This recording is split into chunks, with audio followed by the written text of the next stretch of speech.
Okay. Good morning once again, everyone. Bonjour tout le monde. Just a quick advisory that we're dealing with a technical issue with the live stream, so we are just going to need a couple minutes to resolve that, and then we'll get started. Thank you. Merci.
All right, we have resolved the technical issues, so we will be starting in 1 minute.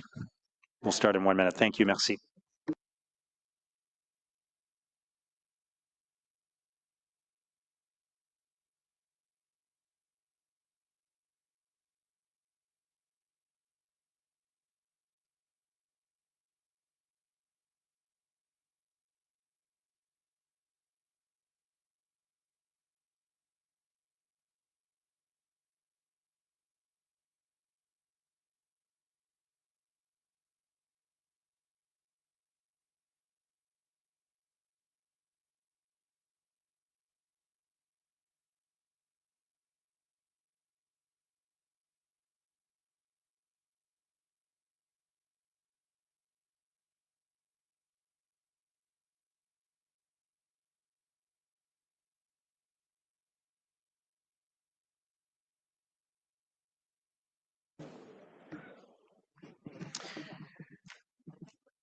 Bonjour tout le monde. Good morning, everyone. Bienvenue.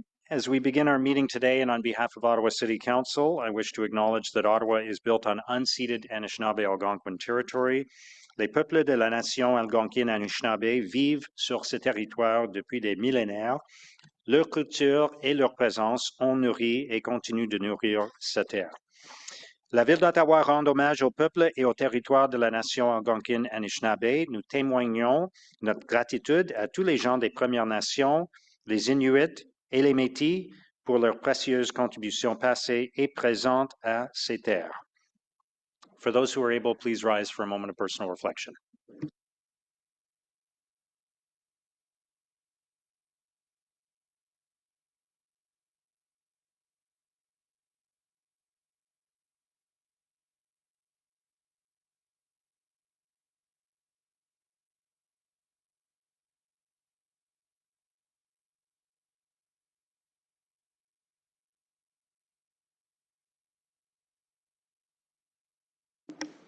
Thank you. Merci. Please remain standing, and I will ask Conseillère Plante to introduce the performer of our national anthem this morning.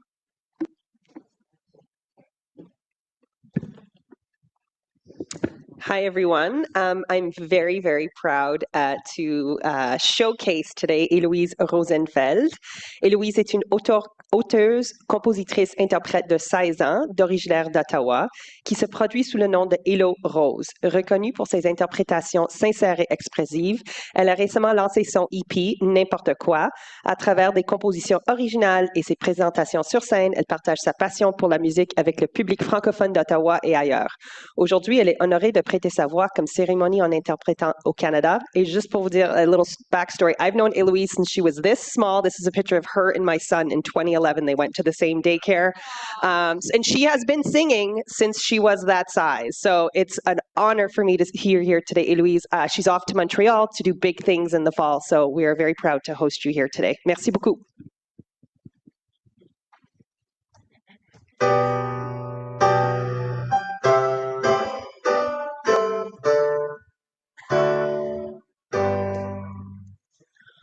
Au Canada, terre de nos aïeux,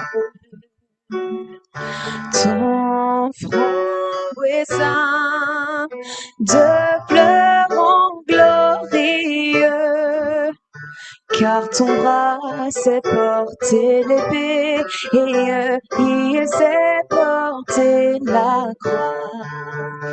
Ton histoire est une épopée et tes plus brillants exploits.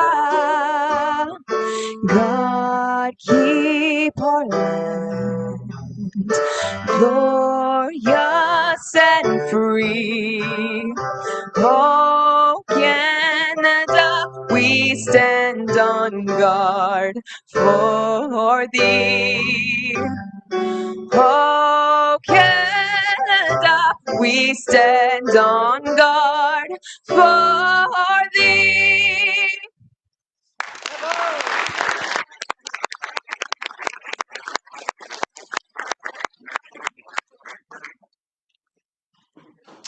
Thank you very much. I'll ask now for the roll call, please. Councillor Luloff, Councillor Dudas. Ici. Councillor Hill. Present. Councillor Hill. Present. Councillor Curry. Here. Councillor Kelly. Present. Councillor Gower. Here. Councillor Kavanagh. Present. Councillor Johnson. Councillor Devine. Here. Councillor Bradley. Here. Councillor Tierney. Present. Conseillère Plante. Councillor King. Here. Councillor Troster. Here. Councillor Leeper. Good morning. Councillor Brockington. Here. Councillor Menard. Here. Councillor Carr. Here. Councillor Kitts. Councillor Skolsky. Here. Councillor Brown. Here. Councillor Desroches. Councillor Hubley. Here. Councillor Lowe. Present. Mayor Sutcliffe. Here. We have quorum, Mr. Mayor. Thank you. Confirmation of minutes from the City Council meeting of May 27th. Are those carried? Are there any declarations of interest? I will note the communications on the agenda. We did receive regrets from Councillor Luloff, Councillor Johnson, and Councillor Desroches. Motion to introduce reports. Councillor Leeper. Thank you. That the report from the Ottawa Community Housing Corporation entitled Annual General Meeting of the Shareholder of Ottawa Community Housing Corporation, OCHC, Agriculture and Rural Affairs Committee, Report 36, Emergency Preparedness and Protective Services Committee, Report 24, Finance and Corporate Services Committee, Report 36, Planning and Housing Committee, Report 66, and the report from the City Clerk entitled Summary of Oral and Written Public Submissions for Items Subject to the Planning Act Explanation Requirements at the City Council meeting of May 27th, 2026 be received and considered. Be it further resolved that the rules of procedure be suspended to receive and consider Built Heritage Committee Report 32 rising from the Built Heritage Committee meeting of June 9th, 2026 as the report was not included on the draft agenda. Thank you, Councillor Leeper. Is that carried? All right. We have the Ottawa Community Housing Corporation Annual General Meeting. We will hold that. From Emergency Preparedness and Protective Services Committee, 11.1 is the motion from Councillor Hill regarding a request for provincial action on lithium-ion battery safety. Is that carried? Item 11.2 is the Ottawa Fire Service 2025 Annual Report. I know Councillor Brockington has a direction related to that, which we can deal with quickly if everybody is okay with that. Councillor Brockington? Thank you, Mayor and colleagues. That's appreciated. There's some context here. The 2025 OFS annual report identified a 12% increase in rescue incidents over the previous year, including a growing number of complex and resource-intensive emergency responses, such as ice and water rescues, trench rescues, and structural collapse responses. These types of incidents place firefighters, paramedics, police, and emergency assets at significant operational risk. OFS has demonstrated success in reducing unnecessary emergency responses through targeted public education and policy measures, including the false alarm reduction bylaw approved during this term of council, which is beginning to show positive results. However, there remains a need to strengthen public awareness regarding personal responsibility, emergency preparedness, and the appropriate use of 911 services, while ensuring that residents do not hesitate to contact emergency services in legitimate emergency situations. So the direction is as follows. 1, continue to expand public education and outreach efforts related to ice safety, water safety, and the appropriate use of emergency response services in coordination with Ottawa Fire Services and public information and media relations staff. 2, as part of the planned review of the Ottawa Fire Services fees and charges bylaw, currently anticipated for the 2027 legislative agenda, examine and report back on potential options for cost recovery or administrative fees associated with certain non-emergency or avoidable rescue responses. And 3, ensure that any proposed measures or public messaging maintain a balanced approach that prioritizes public safety and does not discourage residents or visitors from calling 911 in genuine emergency situations. Thank you, Mayor. Thank you, Councillor Brockington. Are staff comfortable with that direction? Mr. Mayor, yes, we are. Okay, thank you. So then that item, the annual report, is that received? Item 11.3 is the Councillor's report from Conseillère Plante on strengthening protections against construction encroachment and enforcing Committee of Adjustment conditions. There is an amending motion related to that, which again we can deal with quickly if everybody's okay with that. Councillor King, I believe you're introducing that motion. Yes, thank you, Your Worship, and I'll just read in the resolutions. Therefore, be it resolved that the recommendations contained in the report be amended to include a review of measures available to address prolonged construction inactivity, incomplete construction projects, and situations commonly referred to as construction by neglect, where properties remain in a partially completed, unsecured, or deteriorated state for extended periods of time.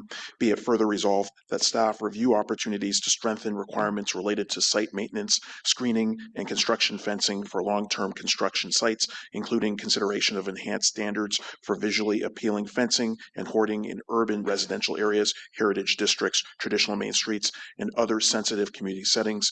Be it further resolved that staff examine potential enforcement tools and best practices from other municipalities to encourage timely completion of construction projects and reduce prolonged impacts on surrounding neighborhoods. Thank you, Councillor King. Councillor Plante, did you want to say something to that? Yes, my computer just died. Just give me a second, sorry. But I revived it. Thank you. I just wanted to speak to it. Is that okay to do right now? Perfect, okay.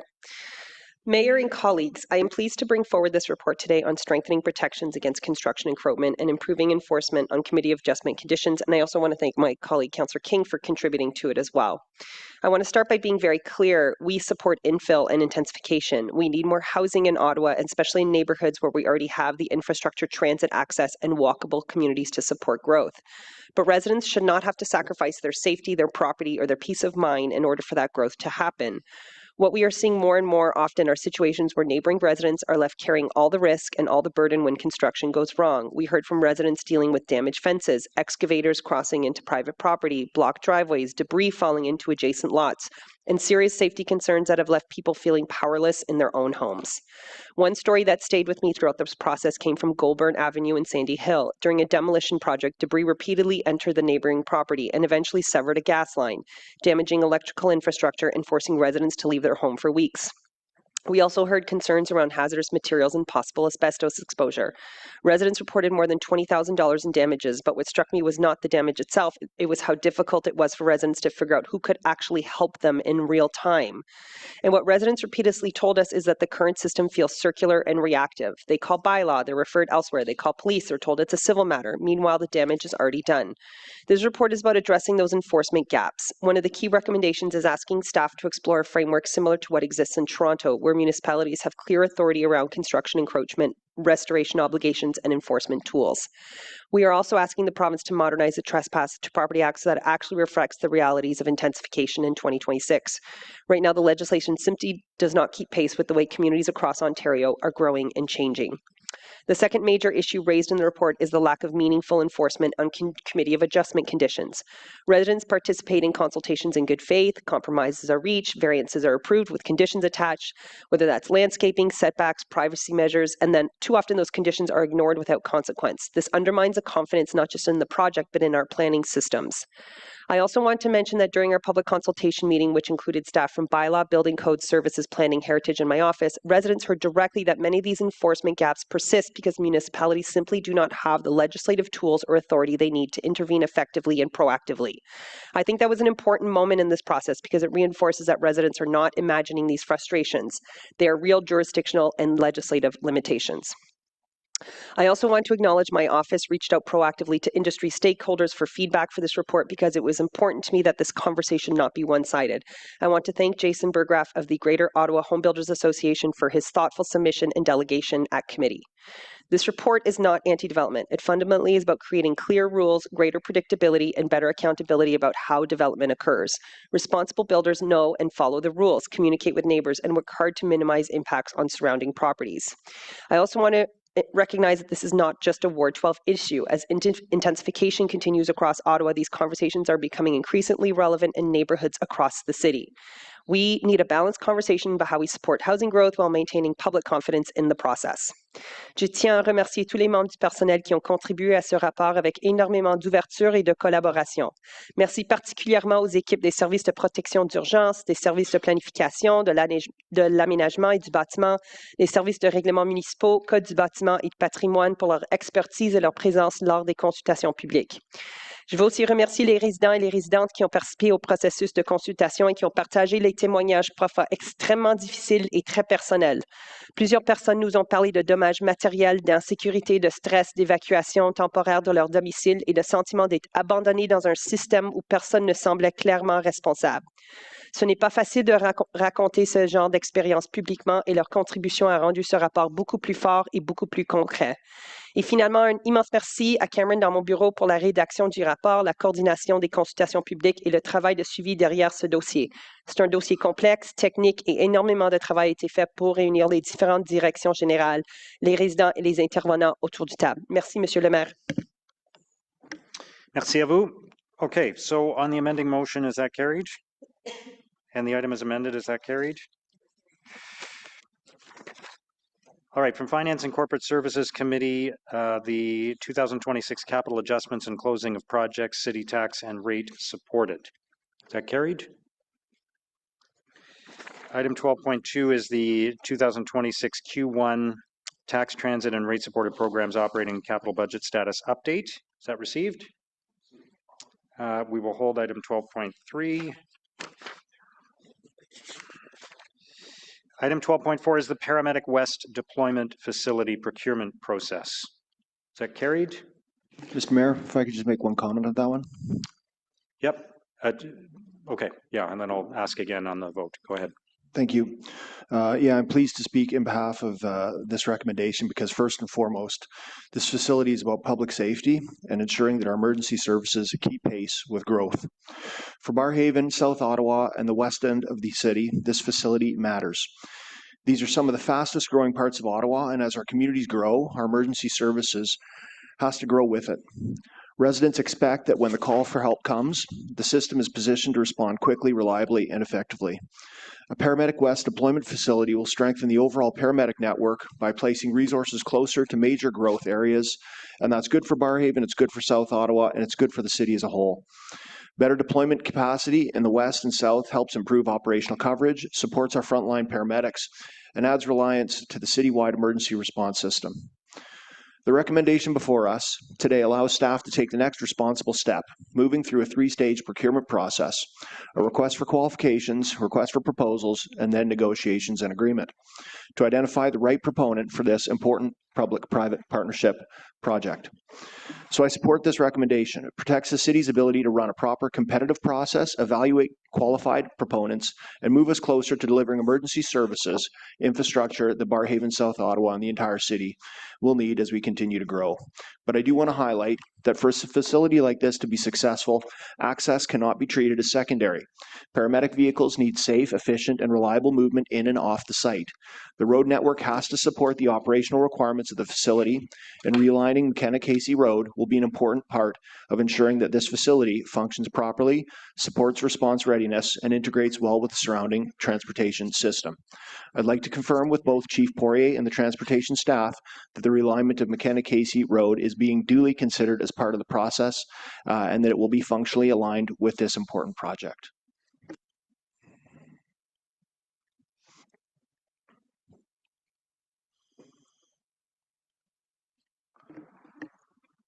Sorry, Mr. Mayor, could you repeat the question, Councillor? Functionally, I'm interested to know that the realignment of McKenna-Casey Road is a core component of this project. Mr. Mayor, we could take that away and look at it as part of the project, and I'll work with my colleagues in infrastructure services and planning as part of the overall project for the West Deployment Facility. Thank you. Okay, thank you. So again, is that carried? Okay, Councillor Menard, were you going to dissent? I saw you turn your mic on before. Okay, thank you. All right. 12.5 is the municipal land strategy, surplus land declaration authority to transfer city-owned lands for housing. Is that carried?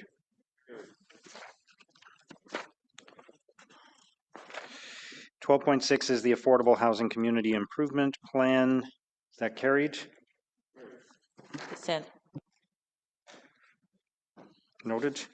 12.7 is the declaration of surplus and sale of 1601 Prince of Wales Drive to Carillon Cooperative Housing Incorporated. Is that carried?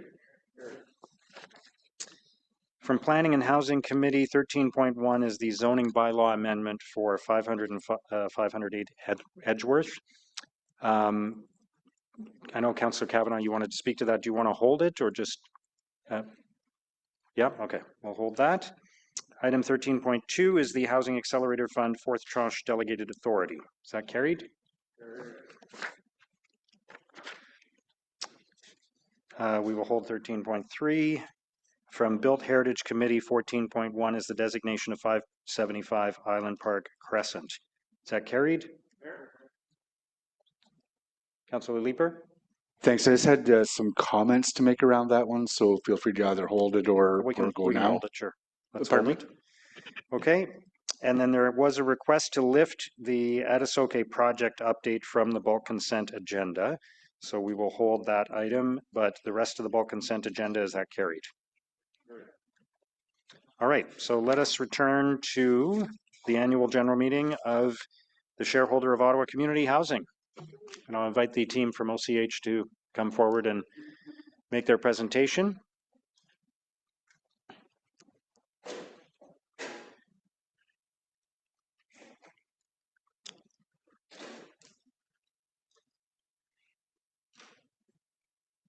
Bienvenue, Stéphane. Bonjour. And Councillor Kavanagh, thank you again for chairing the board of OCH. Thank you very much, Mr. Mayor. Good morning, bonjour. Welcome to the Ottawa Community Housing Annual General Meeting with its shareholder, Ottawa City Council. I want to recognize that Ottawa is built on traditional unceded territory of the Algonquin Anishinaabe Nation. Their culture and present continues to nurture this land. OCH homes and communities are located on this territory, and we offer this acknowledgement as a reminder of our commitment to equity and inclusion and to listening and learning as we carry out our work mindful of this shared history. I have served on the OCH board for 8 years, including as chair since 2022, and I want to thank my fellow councillors Plante, Councillor Carr and Councillor Gower for their service on the board for the past 4 years. Thank you very much. Appreciate all your input. I also want to recognize the OCH tenants whose lived experience is a powerful reminder of why our work matters. I've learned so much from tenants, and one thing that sticks in my mind when I have conversation that I have, especially with parents and mothers, is that they want what all parents want, opportunities and a better future for their children. That's why community housing, whether supportive, social, or affordable, is more than housing. It's essential public infrastructure, and it supports health, dignity, safety, stability, and inclusion. Operating at arm's length to the city, OCH's strategic priorities are closely tied to the Council's priorities, including the implementation of the 10-year Housing and Homelessness Plan. Their role in both building and preserving community housing is fundamental in our city, and I have a deep appreciation of their work. With an aging portfolio, maintaining existing homes is essential and ensure that they are safe, livable, and affordable for the long term. C'est pourquoi le leadership du Conseil est si important. I want to thank my council colleagues for approving an interim capital strategy that enables OCH to refinance its portfolio and access up to $133 million between 2026 and 2028. This will support ongoing and critical capital repairs and energy efficiency improvements in the short term, while we work towards long-term solutions with all orders of government. Being a leader in sustainability, OCH is a strong contributor to the city's climate goals. In existing homes, their capital repairs include energy upgrades such as heat pumps, air makeup units, solar panels, LED retrofits. This helps to reduce the overall operating costs as well. With new housing developments, they bring in advanced features like geothermal heating and cooling and wastewater heat recovery, helping to lower emissions and offering lower and more predictable utility costs for tenants. At a time when many are struggling with the cost of living, including not being able to afford private market rents, the need to protect and strengthen community housing has never been more important. I'm proud that OCH remains a key delivery partner, collaborating with the nonprofit and private sector and working with the city to help align investments where they can to have the greatest impact. I want to thank the board of directors and to our CEO, Stéphane Giguère, and his team for their commitment and leadership. And now I'd be pleased to invite Stéphane to share highlights from the annual report. Merci. Thank you.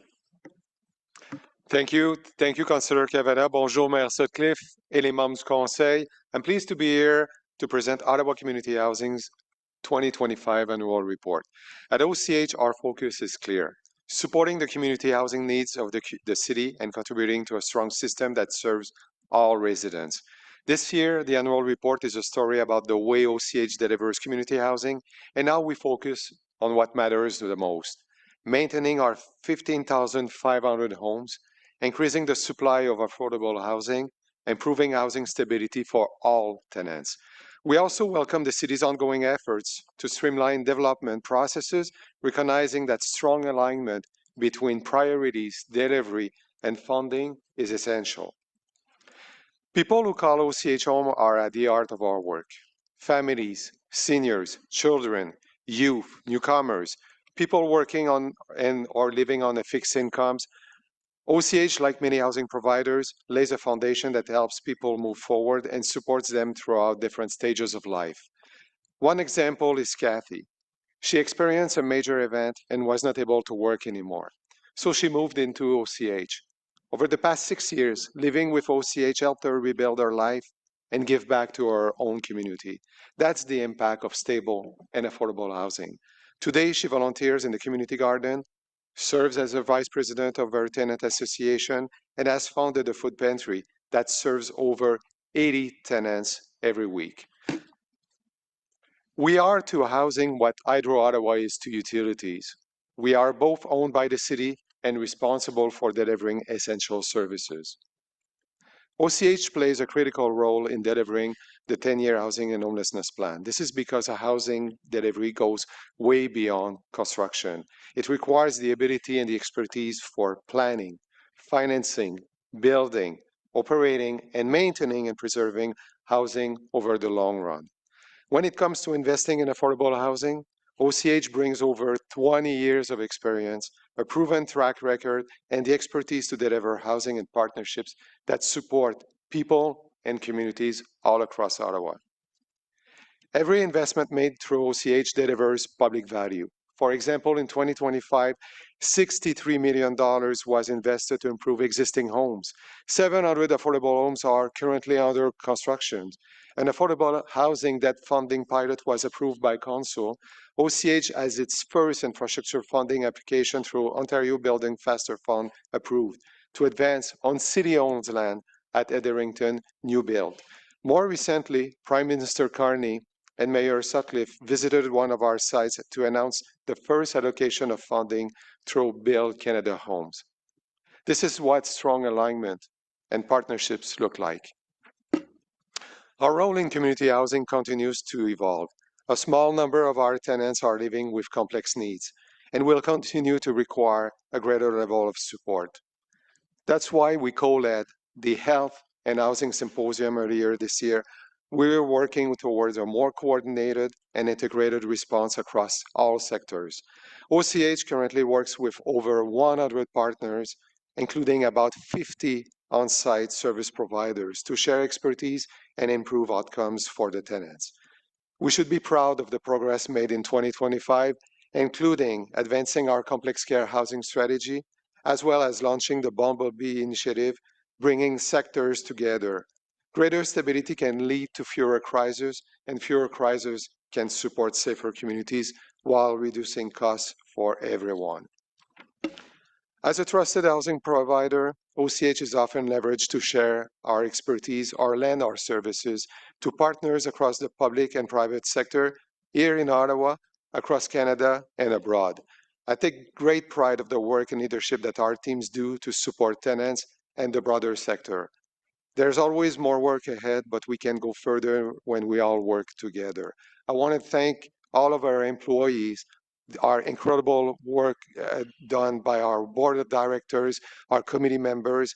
our partners, city councilors, the City of Ottawa team and staff participating with us daily to achieve our goals. Again, we, through that collaboration, know that we can make OCH better. On behalf of nearly 33,000 residents, je veux vous dire merci beaucoup encore une fois pour cet effort qui contribue énormément à la ville et évidemment à fournir du logement abordable à Ottawa. Merci. Merci, Stéphane. Councillor Brockington. Thank you, Mayor, and thank you both for your presentation today, the annual report. Appreciate the work that all members of Ottawa Community Housing do every day, hundreds of colleagues, and River Ward is certainly no stranger to Ottawa Community Housing. We have thousands of residents who benefit from the housing that's provided, and my office appreciates the professional relationship that we have with you, Mr. Giguère, and your staff. We hear a number of issues, as you might imagine. We have residents in homes and towers, in newer stock, older homes. Mm-hmm. And one of the issues that we hear on an ongoing basis is just the state of the unit, the home that people are living in, and the timelines associated with getting certain repairs or maintenance done. Could you just talk about this is a priority for you as an organization? Can you talk about whether you're resourced sufficiently to deal with the demands of maintenance of your units, and anything you want to share today that's relevant? Thank you. Thank you, Councillor. This is a very important question about the quality services for Ottawa Community Housing. We take great pride in benchmarking our operations, looking at the private sector and other also landlords. In fact, I was recently at the rental housing conference amongst landlords like the Minto of the world and others.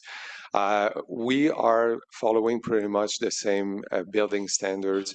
We're looking at priorities as well between fixing a door that is squeaking to a flood in a building. You can appreciate that we will go with the flood and the emergencies. Having said that, in terms of the state of repair, it's important to recognize that the portfolio and most of the portfolios in Ottawa, not only at OCH, but amongst many housing providers as well, are aging, averaging now 55 years old. This is where it's important, and you heard me earlier talking about $67 million being invested. Our math are that on capital repair per door, we should be investing around $5,000 a year. To maintain that pace, we need council. We need your support for seeking funding with the federal government, provincial government under programs like COCHI. It's very important. And working with the residents as well. There are some upkeep that can be done jointly with the residents, and there are others where they require the landlord. So it's always important. And again, with an aging population, an aging portfolio, we need to be even more proactive. Great, thank you. I'll just end by a shout out on the Shearwater project, which is a construction development in River Ward, where 9 units that were end of life were taken down, and a building probably 5 times larger number of units is going in on that land and some additional land that we have. Do you just want to remind me the completion date of this project and when we'll be able to celebrate? I think it's 45 or 48 more units for members of our city to call home. Yeah, this is a very exciting initiative where it's an infill for Ottawa Community Housing. We're looking to see in the first quarter of 2027 the residents moving in. We are at 70% completion as we speak right now, so we're going to what is called the envelope and around the building systems and all the systems that will be required to finalize. And it does touch on something that you just said earlier about your question about how do we maintain. We also need to replace in some instances. So it's important that we have the support when it comes time to do repair, maintenance, divestiture, and densification of the site. And to your point, we go from 9 homes to 45 on the same exact site. So that's incredible. Thank you. Councillor Leeper. Thank you very much, Mayor, and thank you, Stefan. Thank you very much, Teresa, for the work that you're both doing with Ottawa Community Housing. It is such an important part of our city. And just speaking as the chair of the Planning and Housing Committee, I want to thank Ottawa Community Housing for building in a private market where building has significantly slowed down. Ottawa Community Housing is getting shovels in the ground, and I'm grateful for that. My questions this year have to do with the same thing I asked about last year, which is around security. The residents, particularly in some of our seniors building, continue to feel that their buildings are not being adequately supervised, that response times are slow. My understanding is that there are 4 security officers on duty at any given point in the city. Is that true? So in terms of, it's not exactly the number, Councillor. What is important to recognize, we have different aspects around safety services. And from a team point of view, we have what we call the static patrols. We have also the virtual patrols.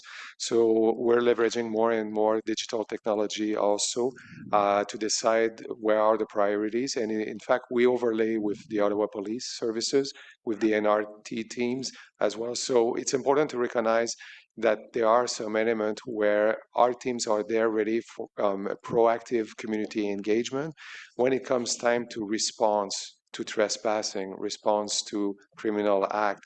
This is where the collaboration with the police is very, very important.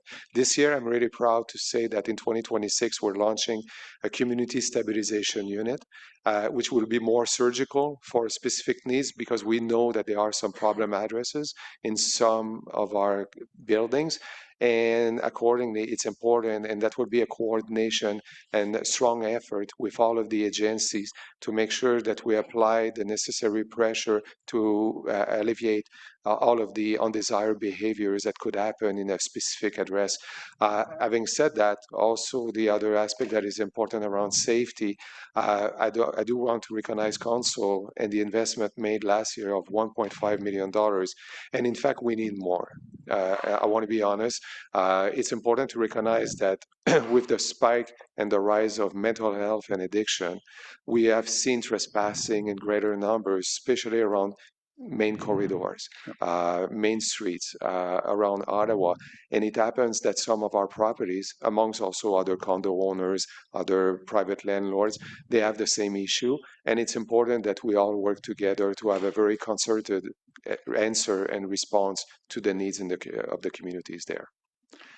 Thank you for that. It's been asserted to me that the additional funding for security that Council provided last year didn't result in any greater number of staff, that it was being applied to operational shortfalls that were already in place. Last year, Council did give you additional funds for security. Did it result in the hiring of any further staff, security staff? So we did hire some security staff for sure. At the same time, like I mentioned earlier, we have other strategies around the digital aspect that we have increased visibility around the virtual patrols. And for us, that was very important. In the next stage, really what we're looking at, we call it the concierge services. It's really to have that type of static presence in a building. And this is something that is not budgeted as we speak right now, but that would be welcome, especially for vulnerable communities that they are living under some pressure because of the location of their properties. Okay, and I'm glad we've had that discussion because it is critical. The residents of particularly the seniors geared buildings in my ward, and I know in other wards as well, are feeling very vulnerable and without enough boots on the ground in terms of responsiveness to systemic problems within their building. So you've noted that you're coming up with a strategy for the concierge type of service or a more targeted service, something that can respond to some of those systemic issues. Is it your intention to ask Council for that funding in the next budget? It is in the making as we speak, yes. Okay. And I hope when that comes forward, colleagues, that you'll support it. It's a real quality of life issue when there are several bad apartments in some of these buildings that need to be addressed on a steady, ongoing basis. But I will say the partnerships that you've established with the Ottawa Police and some of the work that you're doing is slowly making a difference, but we do need to make that difference more quickly. Yeah. Okay. I agree. Those are my questions, Mayor. Thank you. Thank you. Councillor Tierney. Great. Thank you, Mr. Mayor.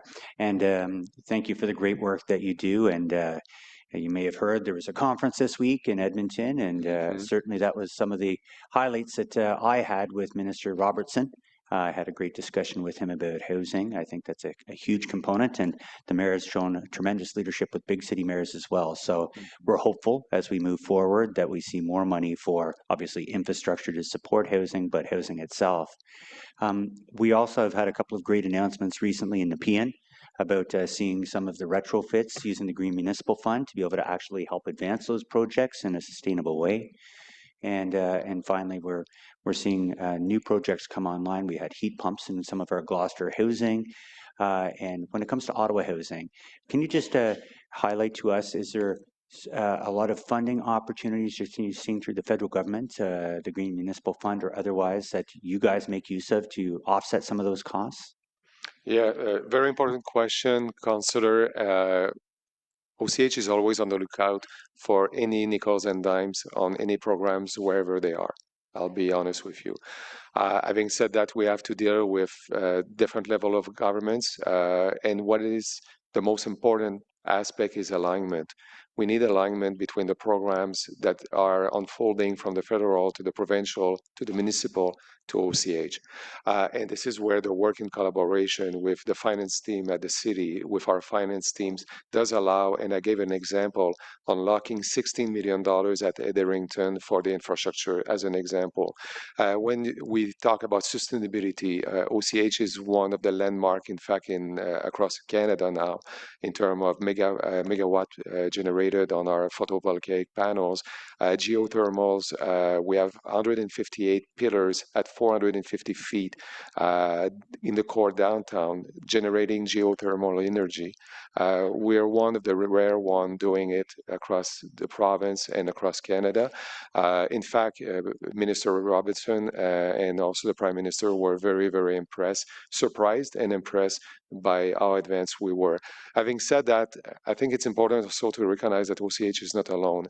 And not all providers in Ottawa have that capacity and capability to really undertake those. And this is where it's important that we all work together, also in the housing sector, to build on that capacity. Because one aspect that we tend to forget, affordability is not just about rent anymore. It's about utilities. It's about 20% now of your mortgage rent structure. And it's important that we invest thoroughly and seriously in those files. So again, thank you for your leadership and support.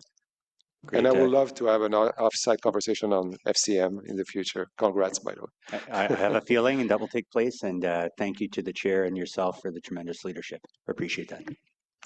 Thank you, Councillor Tierney. Councillor Gower. Thank you, Mayor. Thank you, Stefan, for your leadership, and thank you to all the staff at OCH. I know there's a few here in the room, but probably many more watching on YouTube this morning. Thank you for all the work that you do. The scale of OCH, 15,500 homes, 33,000 tenants. That means about 1 in 30 residents in Ottawa live in an OCH building. That's pretty incredible. That's and we see now other cities coming to OCH looking for best practices, looking to us. We are leaders in the country and, well, maybe even worldwide, it's fair to say. So this is an organization that's come a long way in the past few years. You spoke about OCH's role in working with the city to deliver on the housing and homelessness plan. I think what stood out to me was you mentioned housing goes beyond construction. And I think you spoke to many of those things.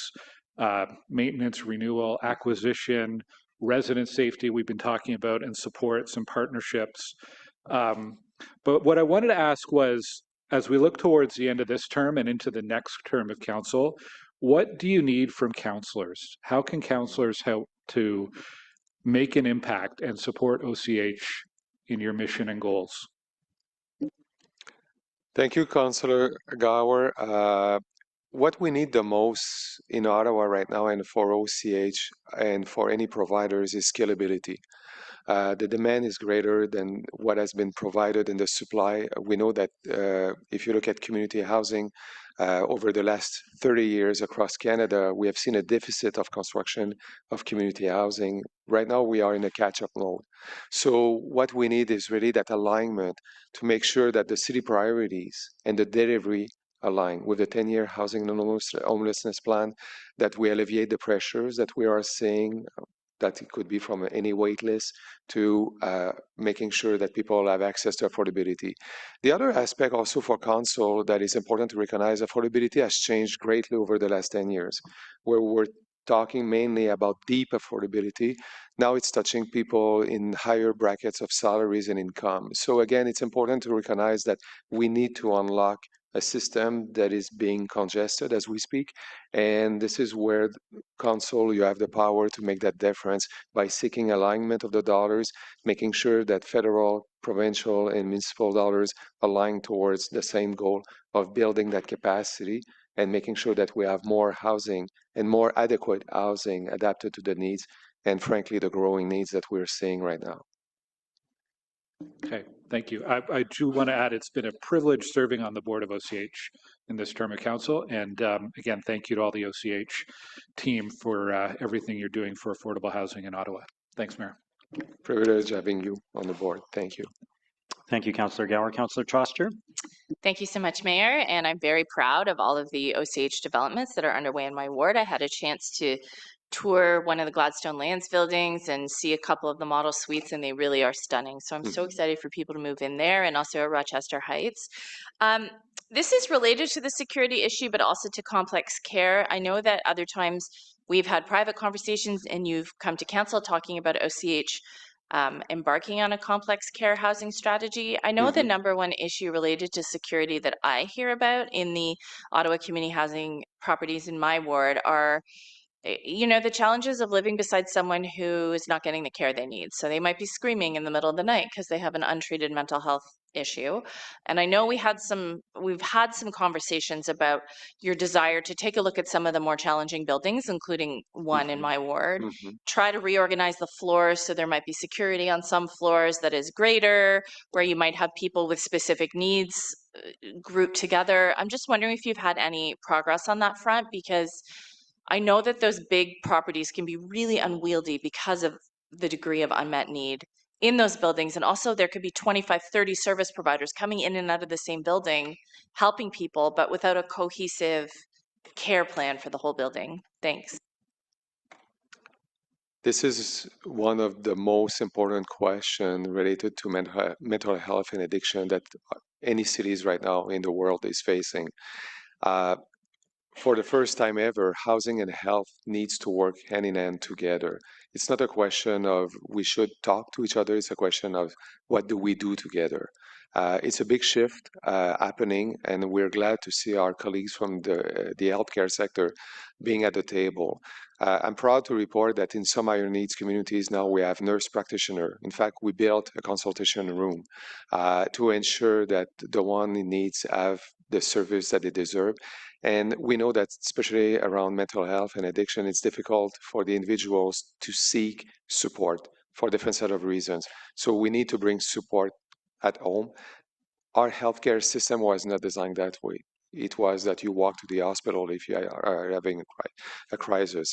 So again, I think it's important to recognize that having more and more service at home, and I'm proud to report that we will be having our Somerset East building with options housing, in fact, where we'll be delivering services. Another one also coming at Somero with Salis, and one coming soon with the Royal Hospital as well. Having said that, in the current building, it's important, and again, maybe back to the question of the support of council, to allow to allocate resources where the needs are.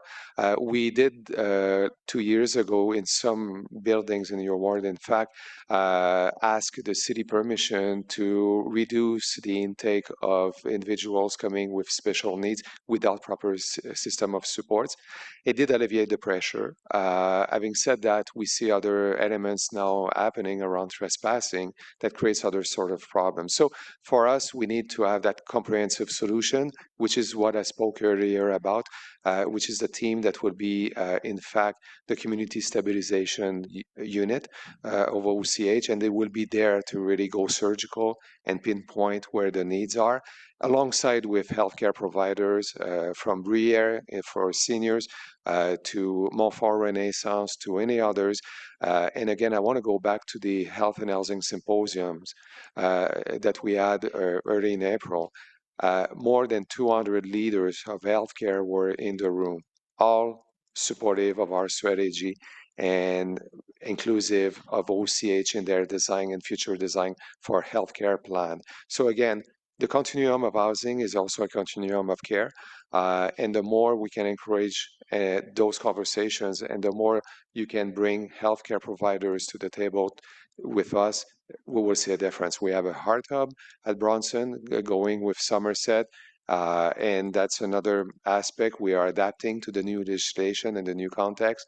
And for us, it's important, again, that we continue to work with the community health resource centers and all the groups involved in the healthcare spectrum. Thank you. I appreciate that. And to my colleagues around the table, I hope that you understand that when we make those investments in supportive housing, that we don't forget those existing communities, because obviously we want that funding. It needs to be both and, not either or. We need that person who's untreated and unwell on the street housed with supports, but we also need to make sure that these Ottawa housing communities can be very fragile in terms of social peace, and people who live in those communities can't just afford to get up and move somewhere else. Right? So I hear all the time, especially from women who feel very vulnerable because they feel trapped in their situation. And if the security situation due to a lot of these untreated issues is not getting better, they don't have any other options. And that's really unfair to them. And it's unfair to OCH staff, because I just want to thank all of you. You're dealing with situations that you were never intended to deal with. So thank you for Councillor, everything you do. Yeah. If I may, unfortunately, because of the spike of mental health and addiction, it's no longer just one segment of the population. So we're seeing it in condos, we're seeing it in private landlords. In fact, when I was speaking earlier about groups reaching out to us, they're looking at solutions to deal with mental health in private landlord settings, in condo settings. So this is a new trend. It's impacting all of us and any one of us. And it's important to recognize that we need to work a global solution with healthcare and housing being defined not only OCH, but also the broader housing system. Thank you. Thank you for all your hard work. Thank you. Okay, thank you. Councillor Kelly. Thank you very much, Mr. Mayor.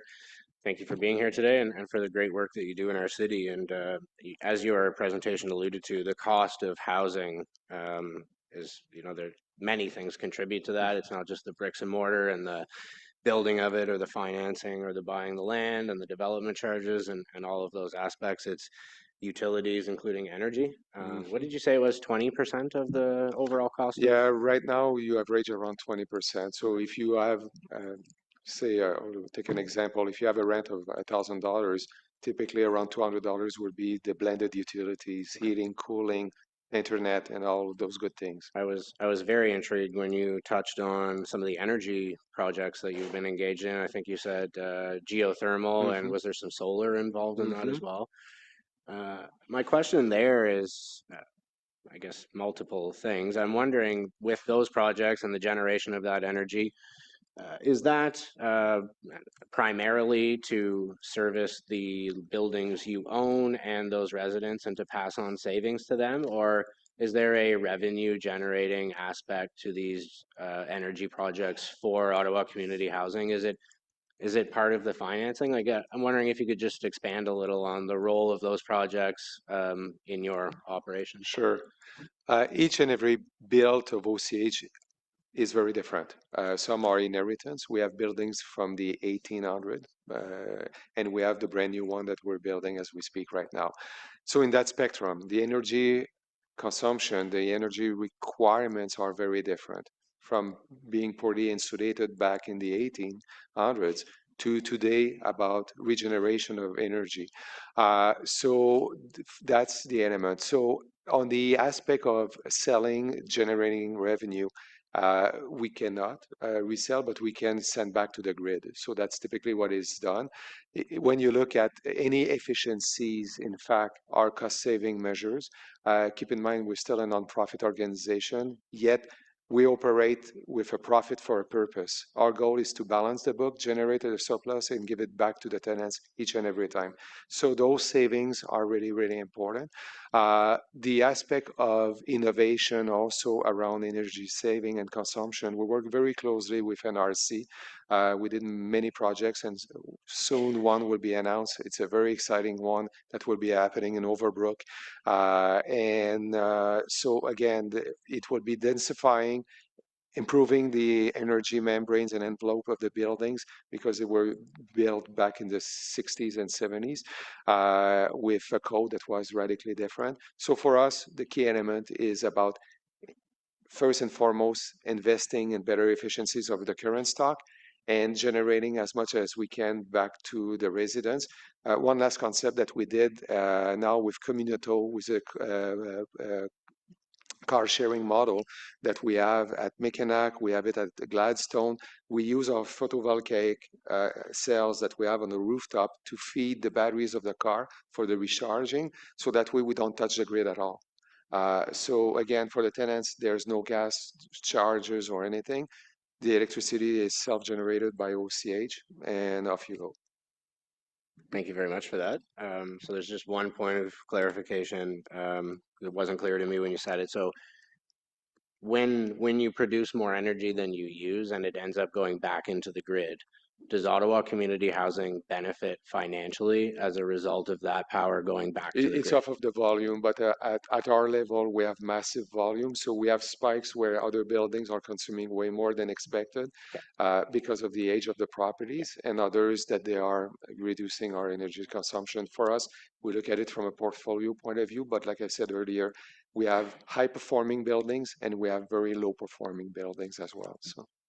So it kind of just averages out? Good point. All right. Thank you very much. Thanks, Mayor. Okay, thank you. Councillor Carr? Yeah, thanks very much. Just a couple things to add. I note Councillor Troster's comments about sometimes in OCH buildings we have had situations where, as she mentioned, safety and security of residents is compromised.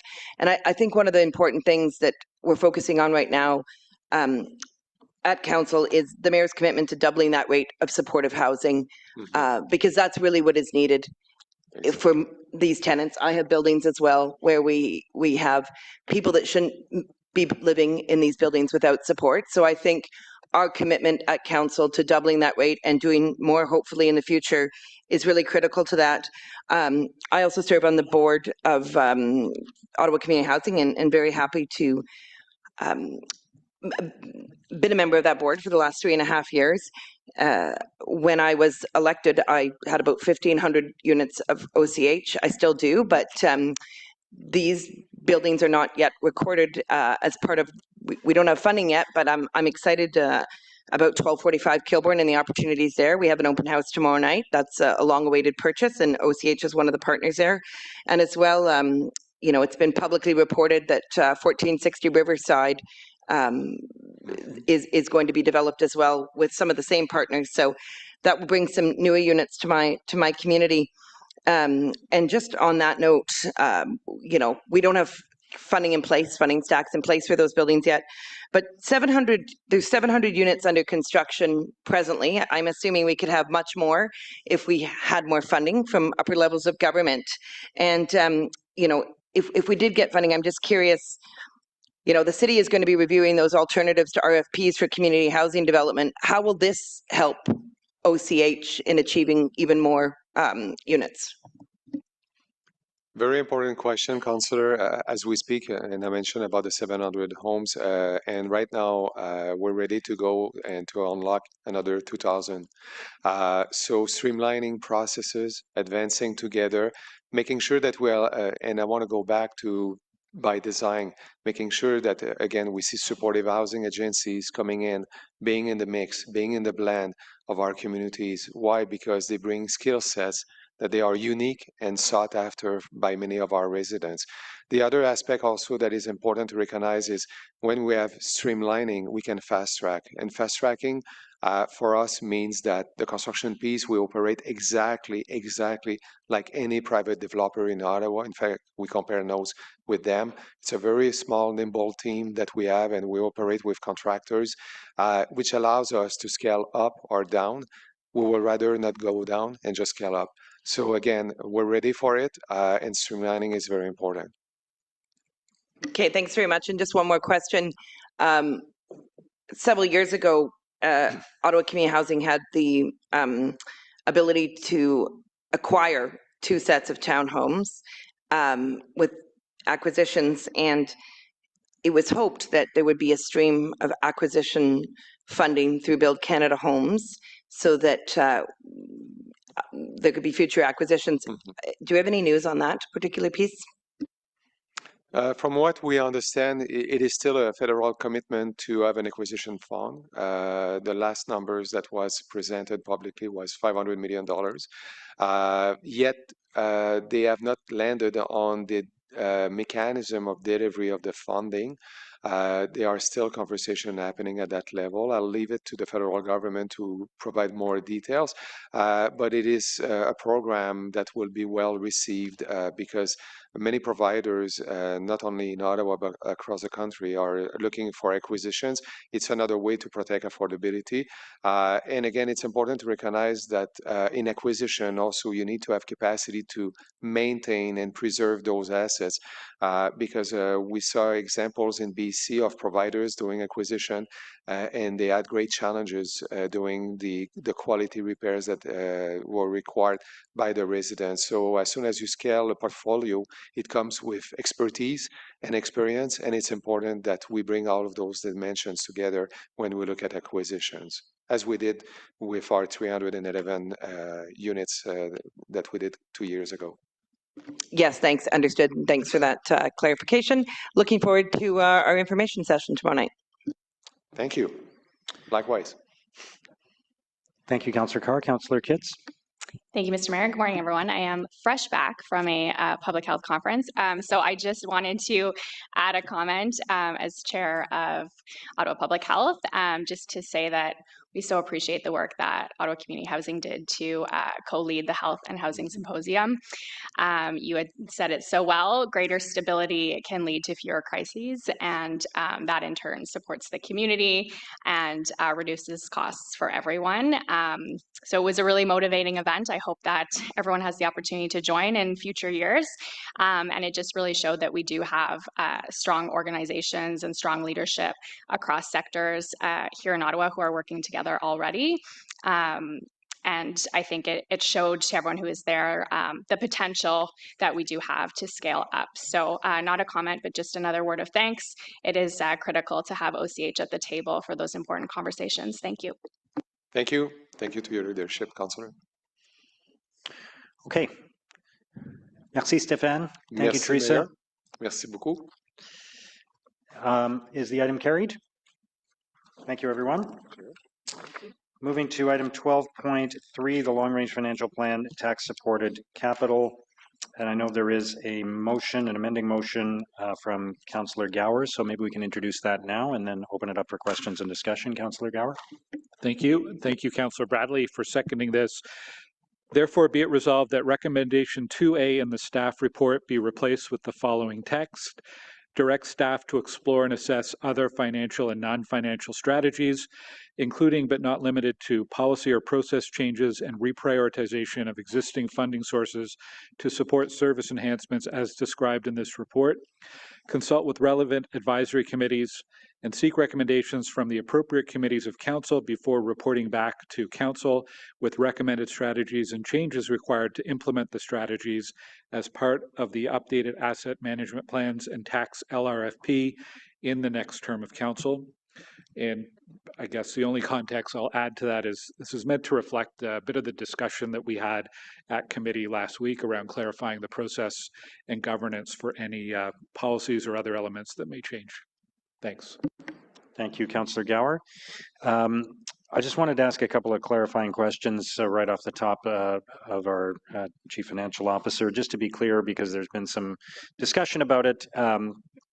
If this plan is approved by council today, will it lead to the closure of any city facilities? Mr. Mayor, no, it would not.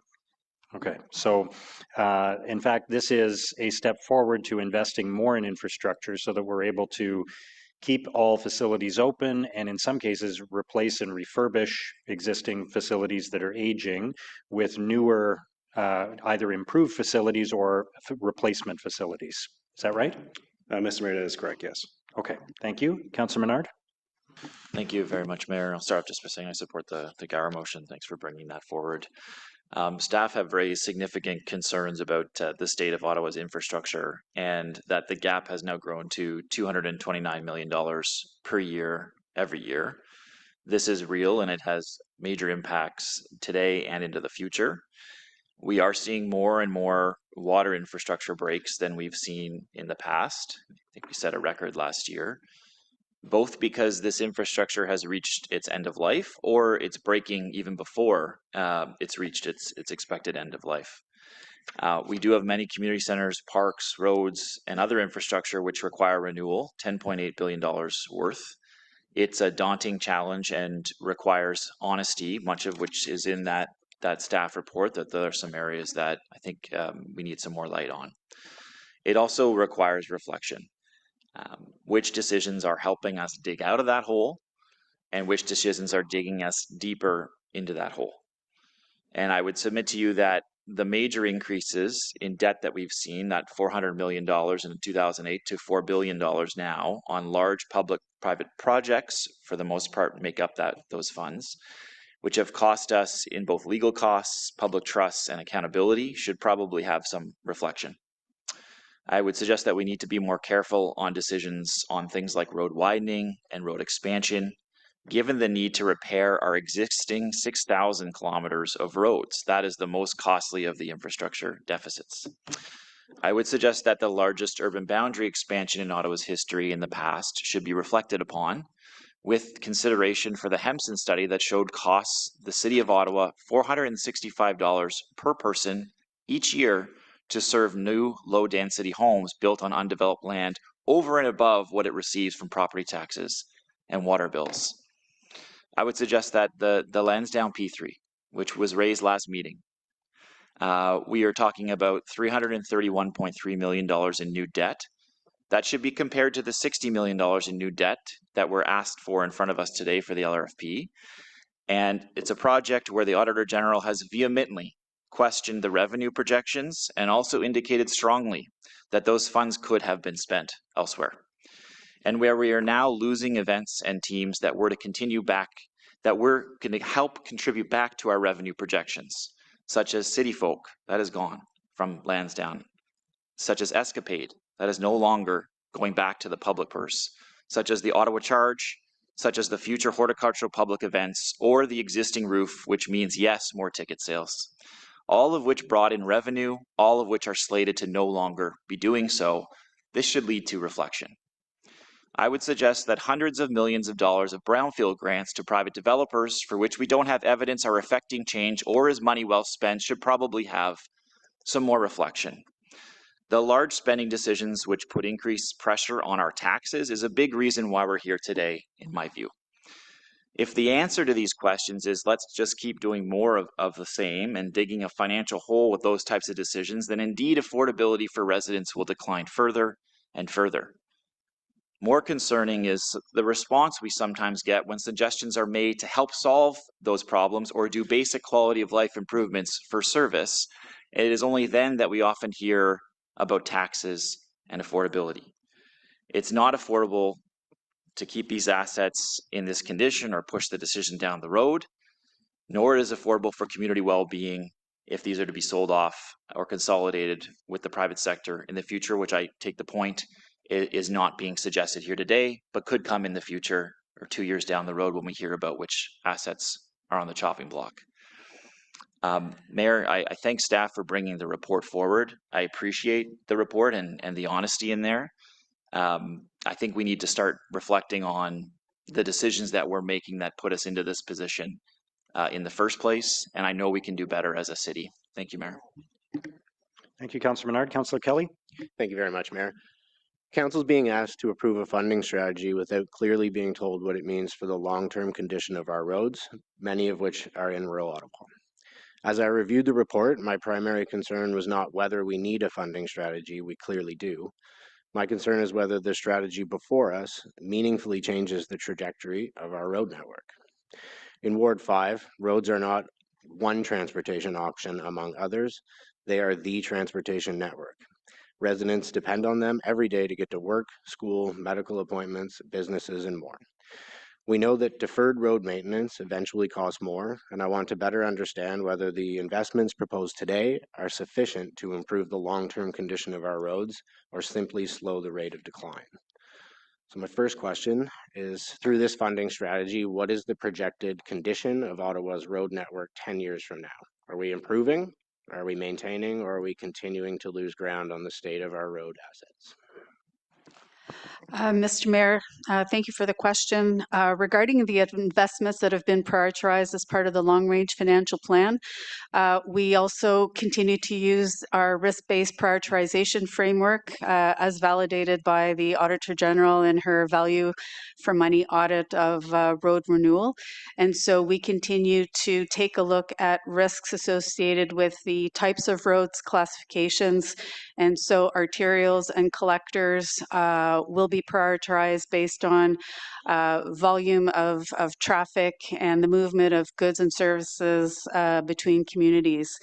And so the prioritized list is based on making sure that we are addressing those highest risks as part of the next 10 years. Right. But what does that dial look like in terms of 10 years from now based on this strategy? Will more roads be in good repair? Will less be in good repair? Will the same number of roads be in good repair? Mr. Mayor, we don't have that kind of level of detail or prediction that we can say with any kind of certainty what will the condition of the road network be in the next 10 years. But what I say is this is a funding strategy for the next 10 years. We continue to plan roads on a 4 to 5 year cycle. We have annual cycles. And so we continue to look at those priorities and reprioritize as needed. Okay. Once all of these proposed measures are implemented, what annual road renewal and preservation funding gap will remain, and what impact will those have on the backload of road work across the city? So the funding strategy compared to the 2017 LRFP, we took into account the backlog in funding that would accumulate, and we're making sure that we're actually covering the entire need in that 10 years. So funding backlog is not created. But the gap in what we have to spend on infrastructure versus what we need, is that getting smaller as a result of these measures? Yes, Mr. Mayor, is getting extremely smaller. So I think one of the key benefits of this plan is when you compare it to the previous plans, we are showing the backlog today, and we're showing a path to resolve that backlog in the next 10 years. So that's the key element that you should look at is that view, because in the past we didn't do that. So we increased the funding, but now we're showing the backlog. I'm being a little bit repetitive, but the plan addresses that over time because, from a spending and a budgeting perspective, we're growing that. And the other element that I want to make sure is key as well, because it may come up in other discussions, this is a 2-year plan because we need to get the spending and the capacity up as well. And that's why it's, for the first time, we're coming with a 10-year plan with a commitment to come back in 2 years to make sure that these strategies are actually getting the results that we want to get. Thank you very much. Obviously, as a rural councillor, I'm going to talk about rural issues. So given that rural residents rely almost exclusively on roads as their transportation network, wondering if you could provide some feedback or insight on how the impacts on rural communities have been considered in the development of this funding strategy and the prioritization of future capital investments.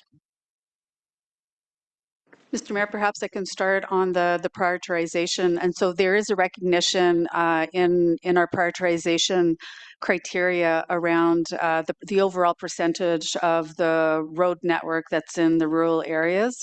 Many of those roads also fall under the criteria of arterials and collectors. So it continues to take importance in our prioritization. I'm happy to hear that, and I was happy that you brought your team out and met with mine and confirmed that we are, roughly getting the same amount of budget versus percentage of the road. So I was very pleased to hear that. Obviously, there's still a large gap that remains, and we need to be continued to focus on those outcomes. And for rural communities, roads are essential infrastructure, and the cost of delay does not disappear. It's passed on to future taxpayers at a higher price. So that's the piece that I remain most concerned about, but certainly appreciate the honesty of the report and some of the measures taken. So thank you very much, Mayor. Thank you, Councillor Kelly. Councillor Devine. Thank you, Mayor. Just to follow up on what my colleague, Councillor Kelly, said there, I very much do appreciate the honesty and the sobriety in the report of addressing a significant concern. I have been speaking with my residents a little bit about what I understand from it, and I can tell you that there is a certain amount of anxiety over where it is not clear, where there is not a sufficient level of transparency on what might be the potential outcomes of this plan. The devil is in the details, and when it comes to what might be the consequences or changes, there certainly is concern of that. I'll be bringing an inquiry today to address that. I do have some questions.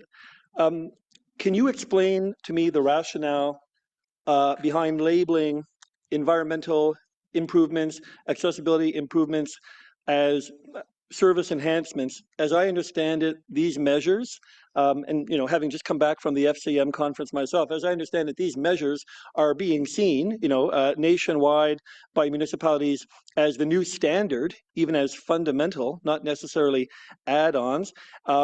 As I understand it, these kinds of improvements that we are addressing have also been the result of council policy.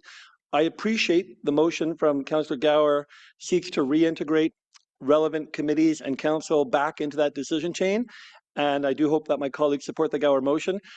Can staff explain the rationale for proposing this adjustment in the first place?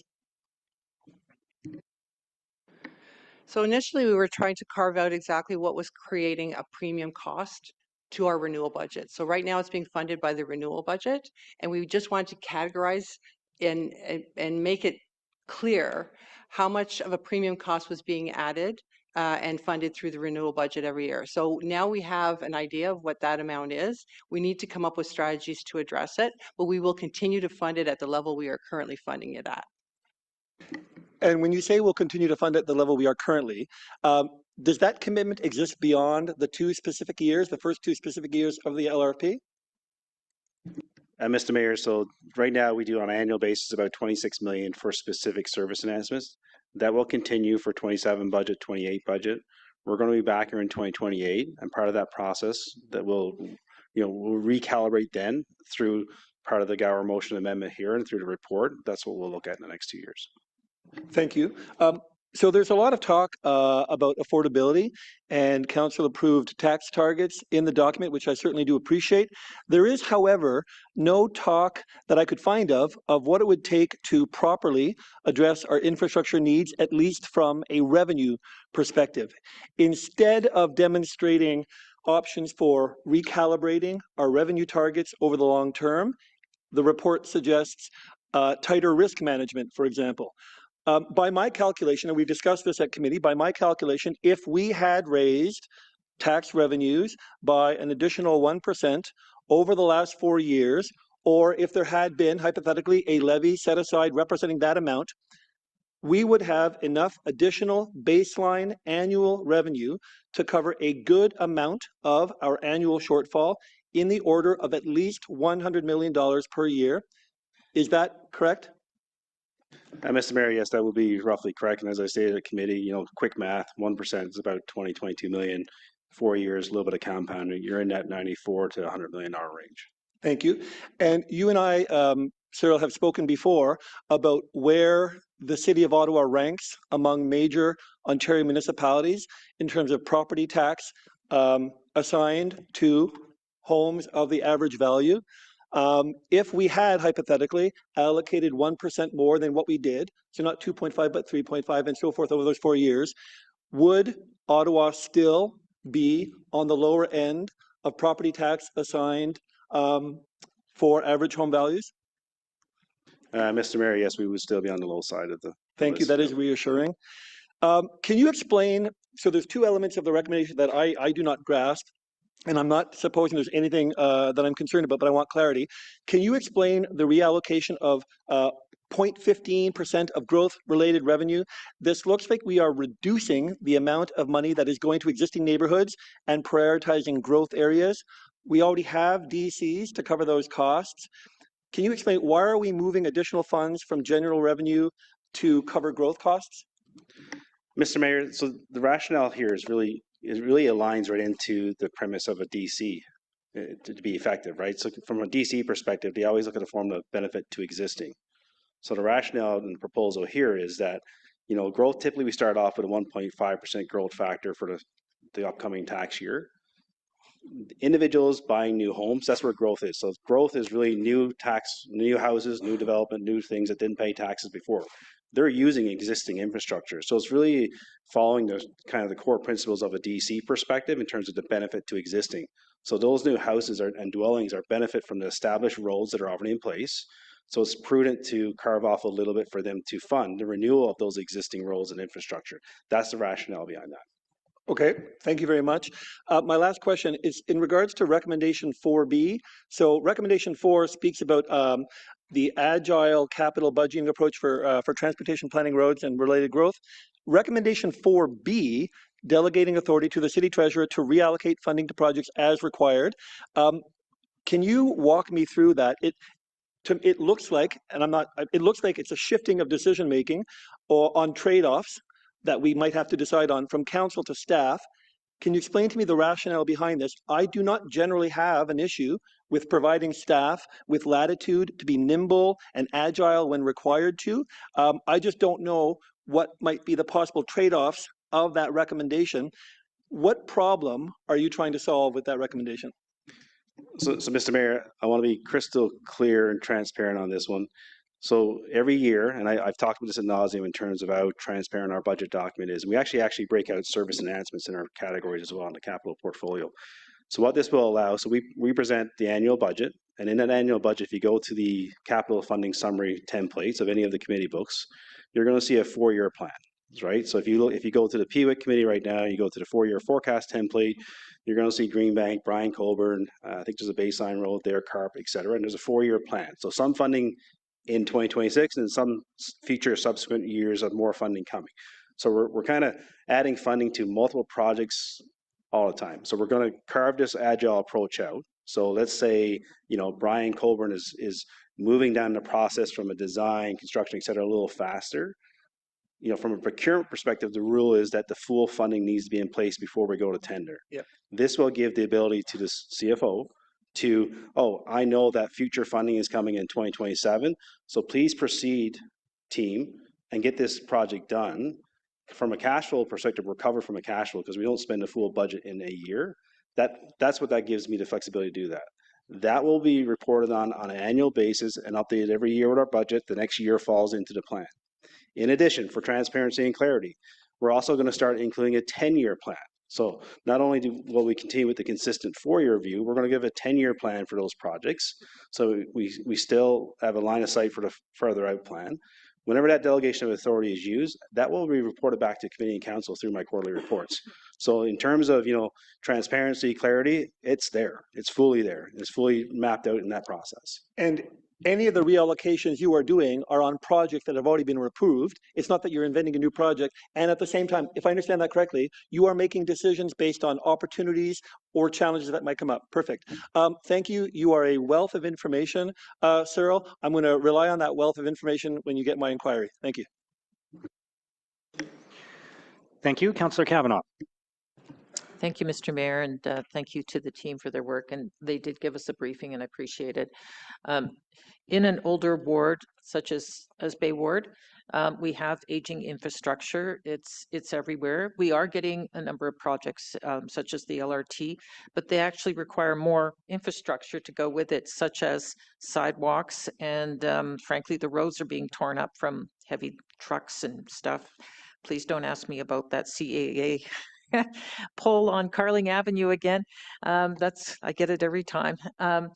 But we need to keep up with that infrastructure in those areas. And I just want to know if we're reaching out to our federal and provincial governments for aid as well, because we've clearly fallen behind, and I'm concerned about the infrastructure to get to places. For example, we're looking at the infrastructure to get from Moody Station to DND, for example, and sidewalks in heavy-duty neighborhoods in terms of use, like Wood Park. We're going to see more traffic because of the transit stations coming in, and we get told it's been kicked down the road. Yet these things are coming very soon, and we'll have transit services, but we don't have the infrastructure to go with it. So how are we financing those, and what are the timelines? So, Mr. Mayor, I think part of the core question is in terms of federal provincial funding. We're always there whenever there's a program. Tammy's, got a team dedicated to that, closely with finance team. And what I will say is we're pushing on the LRT upload. That's a core thing. So whenever there's a program out there for new funding grants, infrastructure, or anything for the city, I'll take every nickel I can get, because a nickel is better than no nickel. And then from an LRT perspective, we're continuing to drive that commitment forward. I appreciate it, because we clearly have fallen behind. The glaring example in my ward right now is Belltown Dome, where a facility has been allowed to deteriorate, and now we're talking about replacing it. But there was no funds set aside for that, and we're talking about it could be 7 or 8 years before another facility is considered if that decision gets made. This is frustrating, but people have to wait that long to have a facility if they go that direction. So why does it take so long? Mr. Mayor, I'll start off. From a funding perspective, I think that's what's really, again, I'm using the words clear and transparent over and over, but it is clear and transparent that we do have a strategy in place. We're showing the backlog, and from the facility perspective, we do have a full strategy in place. I don't want to be whatever cynical, whatever. We are where we are, and now we have a good plan to get out of where we're at, right? And that's the key here, is we have a funding strategy in place that addresses all those items, and the facilities one being one of our bigger issues, I guess, that we're planning to solve. Thank you. There are gaps as we move forward. We get projects done, but there's other projects that also have to go with them. As I've talked about, the infrastructure that we need to get to transit stations, active transportation infrastructure, and other things that come up. And it just feels like we're not ready for those extras. And I think we need to keep looking at them and not delay. So I appreciate the work. Thanks. Thank you, Councillor Kavanaugh. Councillor Tierney. Great. Thank you, Mr. Mayor. And thanks for this report. Again, I won't go back into things like I feel procurement might be a good opportunity, but I do really respect the fact that the discussion is happening. I think that's important. I want to thank our GM, Dan Chenier, as well. Lots of misinformation has been out there, certainly, in regards to some of the facilities. I was shocked to hear they were going to close Earl Armstrong, and then I discovered, oh, wait a minute, we're doing lots of great stuff in there, and we've changed a whole bunch of sprinkler systems, and there's a whole bunch of things happening. So I think it's good to emphasize that while there's some information that is misleading, certainly the city is progressing, but we do have serious discussions ahead. Also, when it comes to infrastructure, I think similar to housing, by Mr. Chiguer mentioning we're not alone.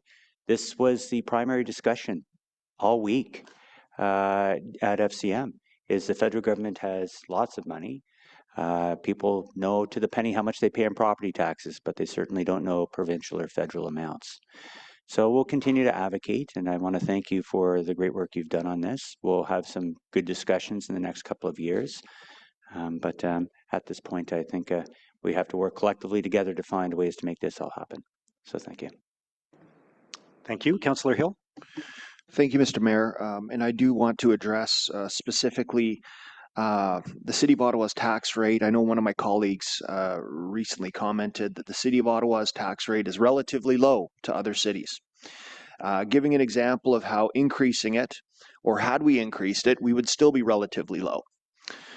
So I just want to confirm, is it correct that the 2025 municipal straight residential tax in the City of Ottawa was 1.074103%? Mr. Mayor, yes, that's roughly in the ballpark. It might not be exact in my head, but it's roughly in the ballpark, yes. And as a comparable, and I acknowledge you might not have this number in your head as well, an approximate is fine, that in 2025, the straight municipal residential tax rate for the City of Toronto was 0.601087%. Mr. Mayor, yes, that certainly sounds like the ballpark again. Yep. So when we look at the straight rate, if my house is worth $600,000, I'm going to pay 1.074103% in 2025 for municipal taxes. Is that correct? Correct. Okay. And if I'm posted or moved to Toronto, which I had to do once in one of my 7 moves, I'm going to port my mortgage and I'm going to find myself a $600,000 house. And it might be a little further away and it might be a little bit smaller. But when I pay my 2025 municipal tax rate, I'm going to pay 0.601087% in the City of Toronto. That is correct, Mr. Mayor. Okay. Yes. So I acknowledge that there are other ways to balance and look at this as you're doing financial accounting and comparables across different municipalities.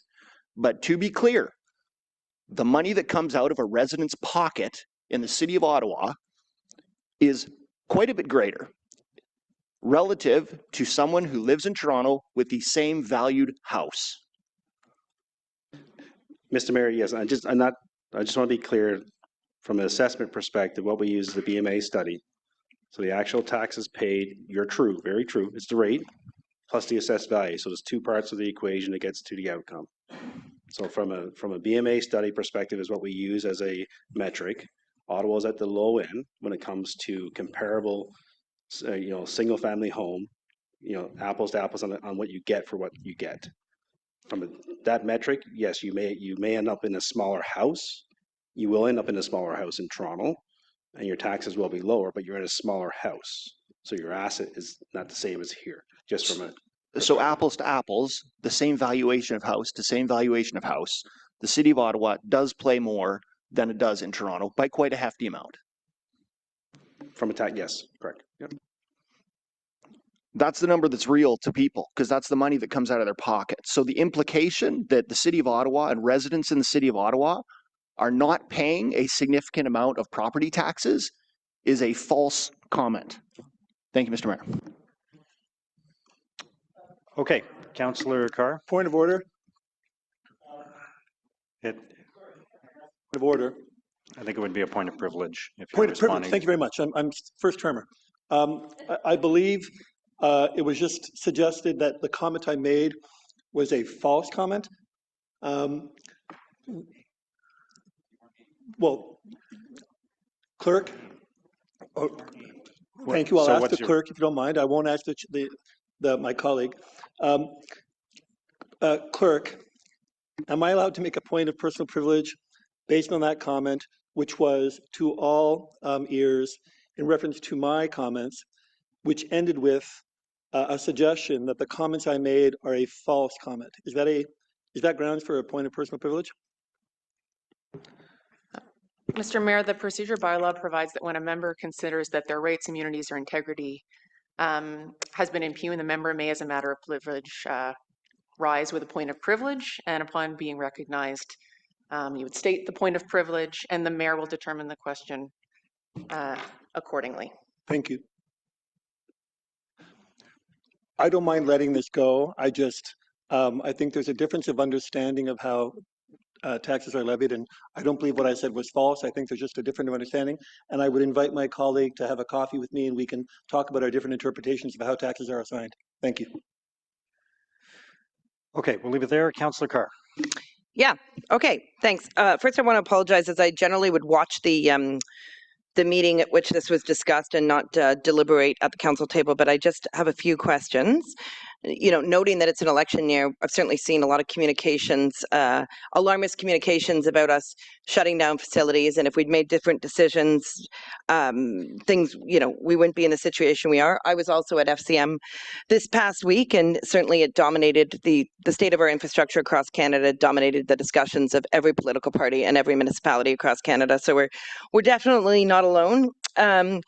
Just on, you know, I don't want to relitigate Lansdowne, but if we hadn't gone forward with that project, would the asset renewal have been added to the over 10 billion that we have to pay?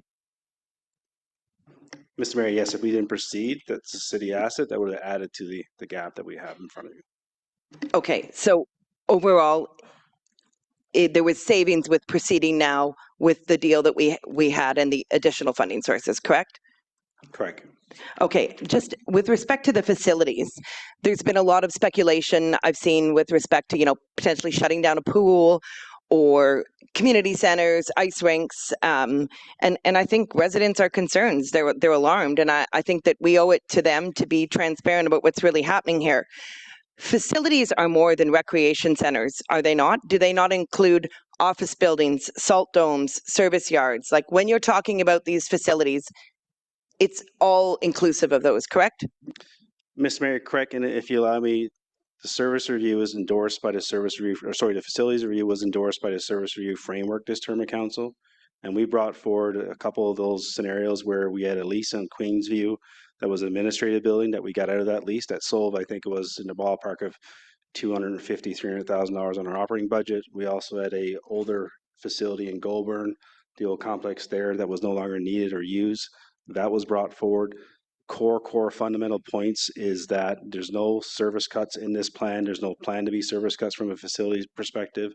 If and when there is a facility that might be, we have over 1,100 facilities, I believe, Dan, and if there's a small facility that's no longer required, the councillor in that ward is engaged at the beginning of the process. Before any decisions are made, that information would need to be brought forward to committee and council to give staff that approval. So again, this is about these historical assets that have no value to service delivery. They're sitting on idle land. That land can be developed, or that facility can be consolidated. There's a number of work yards out there that we can potentially consolidate and rebuild a new one that would provide better service. So the plan's actually supporting better service, not reducing service. Yeah, thanks. You kind of took my last question, because I was going to speak to my experience being on that program and service review committee and being part of that facility rationalization activity and seen it firsthand. So you spoke to a couple of the examples where we'd rationalize facilities this term. Other examples are the community center on Pretty Street, the Robert E. Russell Fieldhouse in my ward, some that were demolished, such as the Westboro Academy in Councillor Plant's ward. Of course, Gammon House is being offered for affordable housing. In Councillor Hill's ward, the Jockvale Heritage School. So there's been quite a number of buildings that have been rationalized, not with a lot, you know, none with any public outcry or shaking up taxpayers thinking that we're shutting down major facilities. So it's been very valuable for me to understand, even as a first-time councillor, you know, what this really entails. Would it be fair to say that the activity that is being undertaken as part of this LRFP, what you're coming back to in 2027 and proposing, will be a larger version of this facility rationalization that was done through the program and service review? Mr. Mayor, I don't know if I would characterize as larger. It would be a continuation. I think it's just a process that we're going through when Dan and his team does the scope of, what's a viable candidate, I'll call it, in terms of a facility that's not, what's a facility that's not being used today, doesn't provide any real services that the city is providing, are ripe for either development or even affordable housing. When we get rid of some of these properties, I think Pretty Street was one of them, those were ones that the affordable housing team kind of took the opportunity to take as well. So there's different intersects here in terms of these opportunities, but that's really the plan, is to continue with the process. Okay, thanks. So would you say that it's more than likely that we would get rid of the bowling alley in North Gore before we got rid of Earl Armstrong Arena? Mr. Mayor, yes. Okay, thank you very much. Again, in the terms and the conditions, in terms of engaging with the councillor, I got to be repetitive here. Back to committee council, I'm not going to come, or me and Dan are not going to come and say, oh, by the way, we just got rid of a bowling alley. There's a process that we will follow. Okay, perfect. Thank you. Okay, thank you. Could we have so first of all, on the amending motion by Councillor Gower, is that carried? And then recorded vote, please, on the item as amended.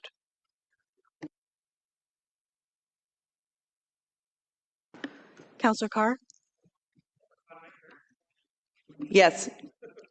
Councillor Johnson? Councillor Tierney? Yes. Councillor Brockington? Yes. Councillor Hubley? Yes. Councillor Kavanaugh? No. Councillor Curry? Yes. Councillor Lulov? Councillor Bradley? Yes, with dissent on recommendation 3.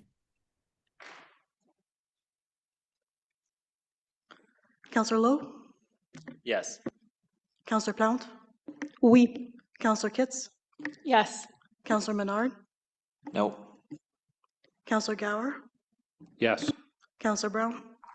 Yes. Councillor Kelly? Yes. Councillor Troster? No. Councillor Devine? No. Councillor King? Yes. Councillor Hill? Yes. Councillor Dudas? Yes. Councillor Leeper? No. Councillor Desroches? Councillor Skolsky? Yes. Mayor Sutcliffe? Yes. 16 yeas, 5 nays. I'd 17. Yes, Mr. Mayor, 17 yeas, 5 nays with an additional dissent on recommendation 3. Okay, thank you. We will move to item 13.1 on the agenda, which is the zoning bylaw amendment for 500 and 508 Edgeworth Avenue. Councillor Kavanaugh, you wanted to make a comment about that? Yeah, thank you very much, Mr. Mayor. I really appreciate it. To start, I want to thank the Wood Park Community Association. All the residents from Wood Park and the surrounding communities took the time to give feedback to planning staff in my office on this development. I understand the community's concerns, and I also want to acknowledge just how much construction and change has affected this community, who've seen over the past 6 years stage 2 LRT construction, increased infill development, and ongoing transit-oriented intensification. I say it often, but it bears repeating.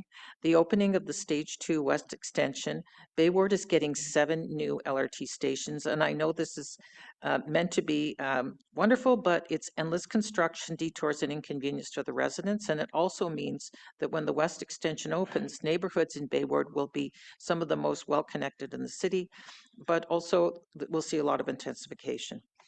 As the report notes, the development is 150 meters from Lincoln Field Transit Station, and the developer will be building them up to connect it to Edgeworth from the NCC paths.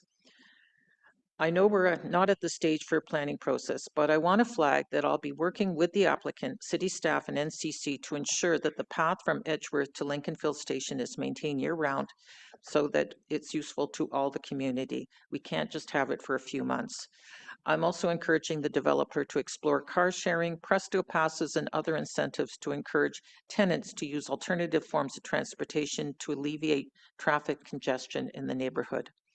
And I'm also encouraged by Planning and Infrastructure's commitment to coordinate the installation of sidewalk on Edgeworth, which has been identified in the Transportation Master Plan, with this development, so we don't end up with just a partial sidewalk to nowhere, and all residents of Wood Park will benefit from safe routes.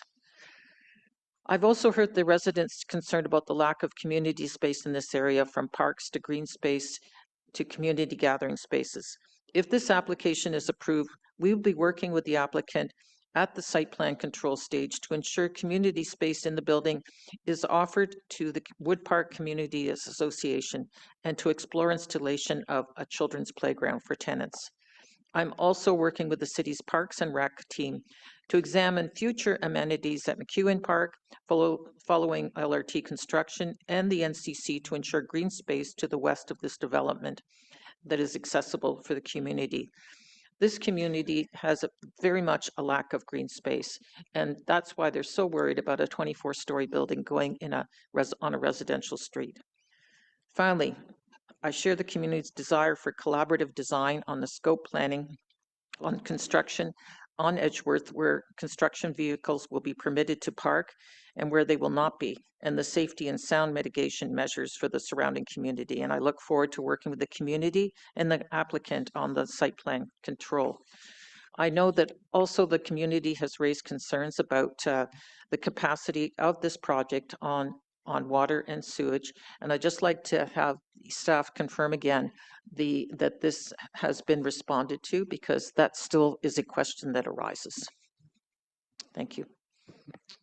Through the mayor, I can confirm that staff have looked at the volumes, and we do not have a concern with this development proceeding. Thank you very much. Again, I appreciate it. It's a huge change, and it just can't be emphasized enough how difficult it has been for Wood Park community, and I appreciate their cooperation throughout the process. Thank you. Thank you, Councillor Kavanaugh. Is the item carried? Okay, moving to item 13.3, the status of amendments to the Residential Tenancies Act. And Councillor Troster, I believe you have an amending motion to replace the recommendation from committee. Is that right? Yes, thank you, Mayor. It's long. I apologize. I'll read it and then I'll say a few words if that's okay.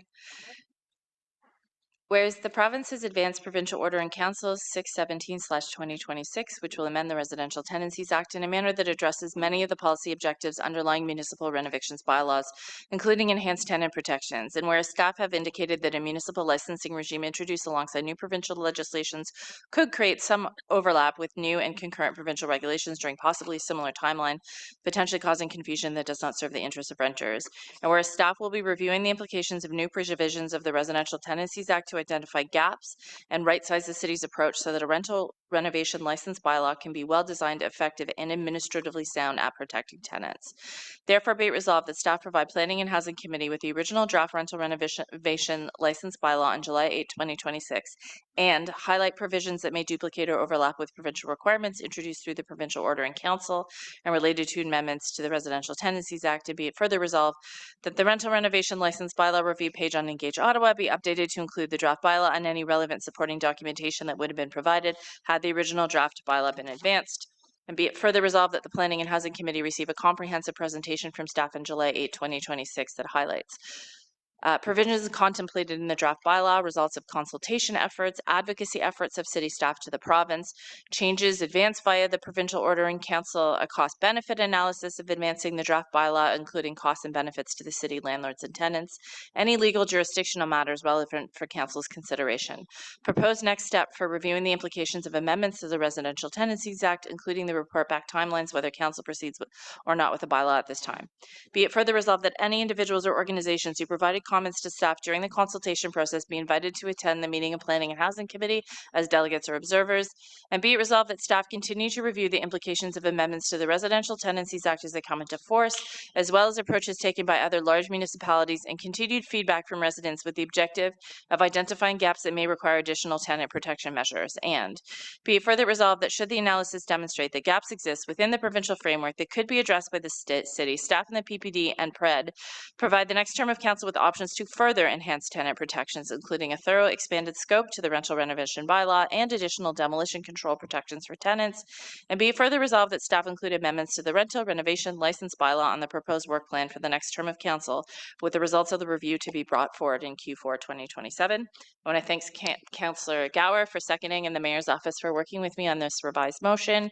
So just in plain language, we advocated to the province to make some changes to provincial law. They finally made some of them. There are still gaps that remain.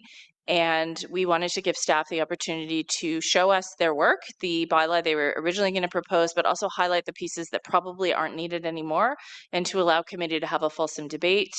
I was seriously concerned about withholding the final report and the draft language from the public because this has been such an intensive process.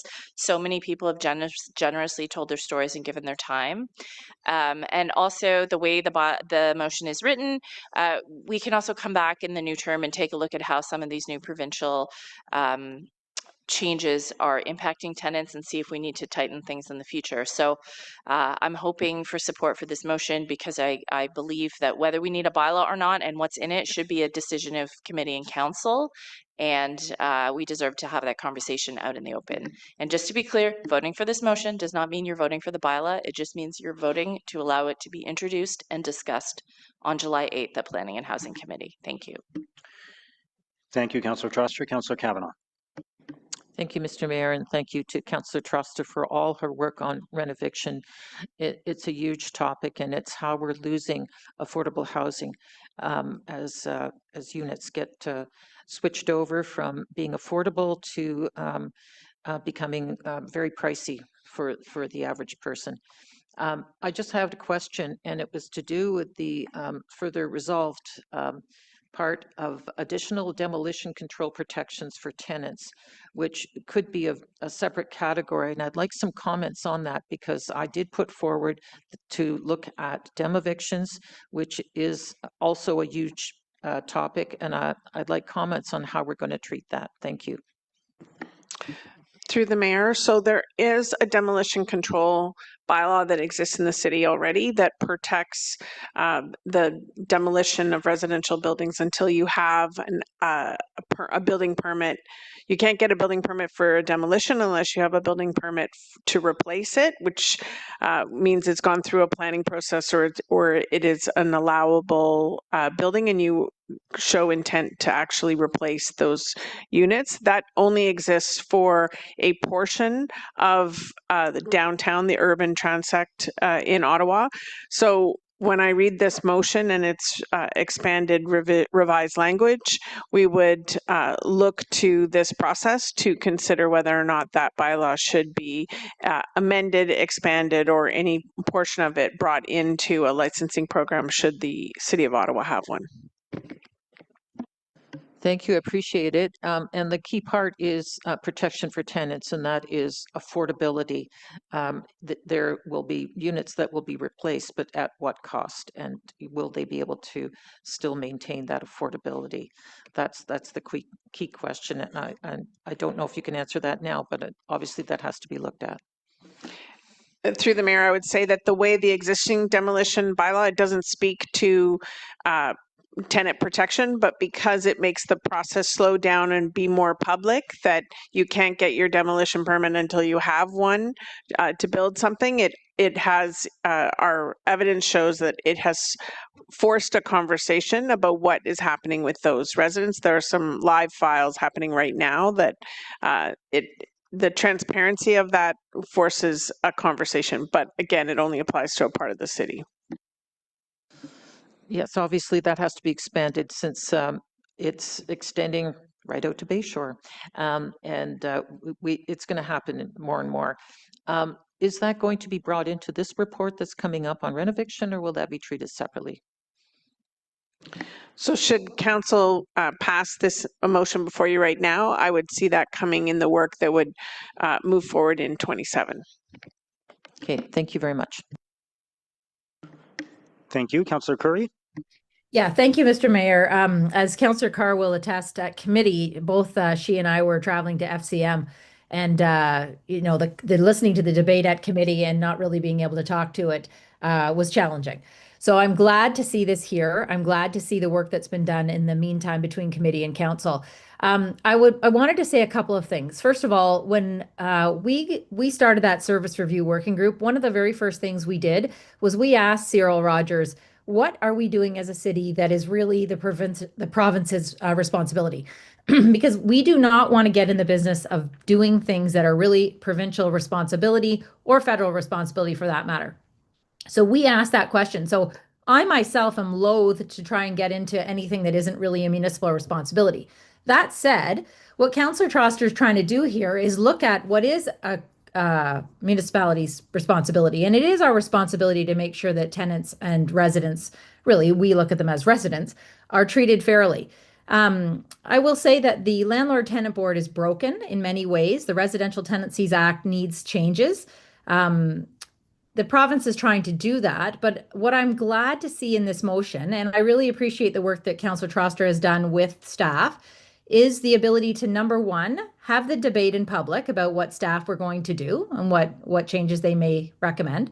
So that I think is fair to staff for that work, fair to tenants, but also look at and take the time to see what the impact is of the province's new legislation. So I think that is really important to do here. So I like the fact that we will wait and get some results as well as looking at a cost benefit analysis for what the impacts of this may be. So if this negatively impacts landlords' abilities to do renovations, legit renovations, we don't want to prevent that from happening. So this motion, I think, gets all of that. And I'm sure that Councillor Carr will make a comment on dem evictions, but it adds that in as well. So giving all of that, like getting all of that in one motion, I think is great. So I'm really pleased to see this, and I look forward to when this comes back, and really giving some thought to what our role is as a municipality, and so that we don't step in the province's lane. So thank you, everyone, for this new motion. Thank you. Councillor Hill. Thank you very much, Mr. Mayor. I did not support this in January, and I will not be supporting it today. But that's not to say that I don't think that we should be focused on tenant protections, because I think that's really a core issue here that we need to be taking into consideration. I would agree completely with my colleague, Councillor Curry, who referred to the problems that are currently plaguing the Landlord-Tenant Board and the fact that that does need to get sorted out. So just to confirm, for staff, what was your recommendation that came to committee with regard to putting forward a bylaw on a renoviction issue? What was the original recommendation that you made to committee? Mr. Mayor, staff brought forward an information report to committee. The initial motion was twofold. It was for staff to begin developing a bylaw review in the absence of provincial action, and also to report back to committee if the province were to act, which they did, and report back on an assessment of what was in those provincial changes, and that's what we provided in the report to committee per council's direction. And as it pertained to a bylaw, your recommendation was? There was no formal recommendation in the report, but as it pertains to a bylaw, we noted in the staff report as part of our assessment that it may be prudent to wait and see the effect of the provincial changes and the municipal licensing regime as a tool remains a available option. Okay, so I appreciate the fact that you're actively looking at this. You have been actively looking at this ever since you were given the direction to do that. You're going to continue to actively look at this regardless of what direction you're given today or in July on this topic. I think there's no one around this table that's going to disagree that rent prices are an important issue. In fact, I would say they're the core issue. A tenant who pays too much rent is going to have subsequent second order issues with affordability in general, quality of life in general. And then when they run into troubles, they will find more acute problems will follow. So I'm completely sympathetic to the concerns that really are at the core of this debate. I just think we're looking at the wrong tool to address it. In fact, we're looking at a tool that is within the province's jurisdiction. The best way that we can protect tenants is by setting the conditions for the city to have adequate rental stocks so that prices stabilize as low as possible for as long time as possible, so that we are resilient to inflation in the rental market. We just got the annual report from OCH. We should all want OCH to not have to expand its stocks because we want, as much as possible, people to be able to afford private market rental accommodations. By adding regulation to private industry, we are increasing risk to their portfolio. Increased risk makes them look at their projects and they are having more difficulty in making them pencil, making them make sense. We have just passed an official plan and a zoning bylaw within the city of Ottawa that's looking to intensify inside the Greenbelt along the transitway. When our developers look at the financial implications of additional regulations, they're making the decisions to do the very things that I heard earlier today people don't want. Urban boundary expansions. If we want infill development in the city, we need to create an environment where it makes sense for people to renovate their basement, the empty nester whose kids go off to school. We want that person to take one of their 4 empty bedrooms and turn it into a rental place for a student.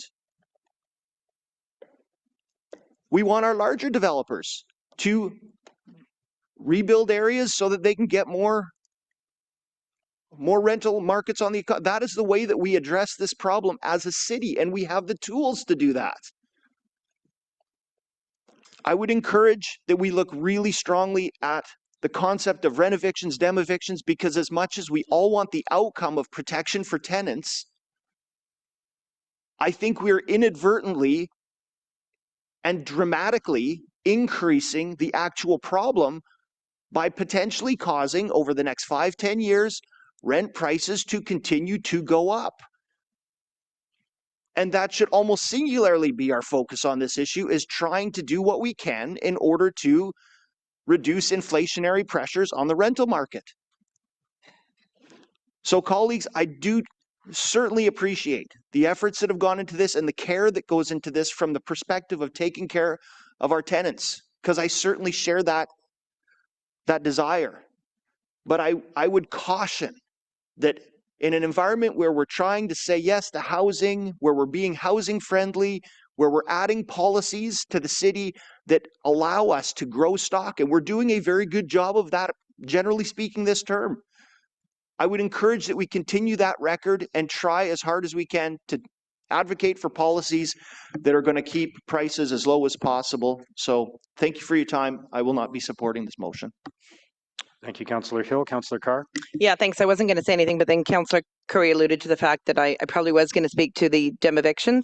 Councillor Curry is correct that we were listening to it in the radio as we drove, listening to it on the YouTube as we drove, not the radio. I learned that week that Councillor Curry doesn't like to listen to the radio as we drive, so which was a bit challenging for me, to be honest. But anyway, I just wanted to add that with respect to the new motion, I appreciate the fact that it considers demevictions. As a councillor representing the area that had Herongate, I was a little bit surprised when the discussions were occurring, and it occurred to me that this isn't even something that's covered, and that had tremendous impacts in my community. So I was concerned about the cost of introducing a program that wouldn't even consider some of the most vulnerable residents that my community has had impacted. So I just wanted to thank the mover of the motion for bringing it forward, and I will be supporting the motion. Thank you, Councillor Carr. Councillor Gower? Thank you. Just on this idea of risk and regulation and so on, we have done a lot in this term of council to help accelerate the construction of new homes and new apartments. As we should, it's our responsibility in this housing crisis, and there's a lot more that we need to do. But at the same time, I think it's reasonable to at least have a look at Planning Committee next month on what regulation at a municipal level would be appropriate. It does seem certain that there are a number of bad faith landlords who take advantage of the provincial rules around renovations and what is permitted. We don't know exactly the number, but it is significant, and there are people who are being forced to relocate when they don't have to. And in an environment where we have a very, very low vacancy rate and a rising rental rate, that puts vulnerable people in a very precarious situation. We heard last week at committee that the provincial regulation is by and large reactive. There may be a role for a limited scope municipal bylaw that allows us to be preventative and stop unnecessary displacement of residents before they end up in a precarious housing situation. So I was happy to second this motion so that at least we can have a look at what a potential well-scoped municipal bylaw could look like at committee next month. Thank you, Mayor. Thank you, Councillor Gower. Councillor Troster, would you like to wrap up on this? Thanks. Thank you very much, Mayor, and thank you to everybody who contributed to this very rich discussion over the last 3 years. Look, when I hear people talking about risk to someone's financial portfolio versus the risk of a senior losing their home, I want to tell you about the woman who came up to me last week when I was at Minto Park with my staff holding an event. She said, I'm a senior, I'm living on OAS, and every cent that I pay is going towards rent. And she's paying $1,400 for a bachelor, which is low in Centertown. And she said to me, if I lose this place, I will be homeless. And that is the exact portrait of the person that we are seeing constantly in my office who is impacted by rent evictions. Seniors, often women, who faithfully pay their rent for decades sometimes, who fulfill the terms of their rental agreement and who end up on the street, and some of them, yes, become homeless for the very first time in their lives because the landlord says that they want to do a renovation that requires vacant possession. They show no proof. They might threaten them, take cash, offer cash for keys, and then a week later they see the apartment online and all they've done is slap a coat of paint on. We all know someone that this has happened to. And look, I agree. We shouldn't have to do this if we had proper provincial vacancy control so that landlords couldn't raise the rent as much as they want between tenants. That would remove the incentive to evict.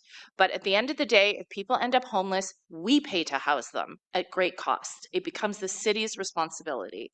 And the best way to end homelessness is to prevent it from the beginning. The Housing Accelerator Plan, which I supported with some serious reservations, is a significant cash transfer to private development. We are reducing development charges and cash in lieu of parkland charges. We have incentives for affordable housing and private development, but the threshold for affordability is not anything that the senior I spoke to the other day could afford. We're losing 31 naturally occurring affordable apartments for everyone that we build. We are not keeping up. The private market is not keeping up.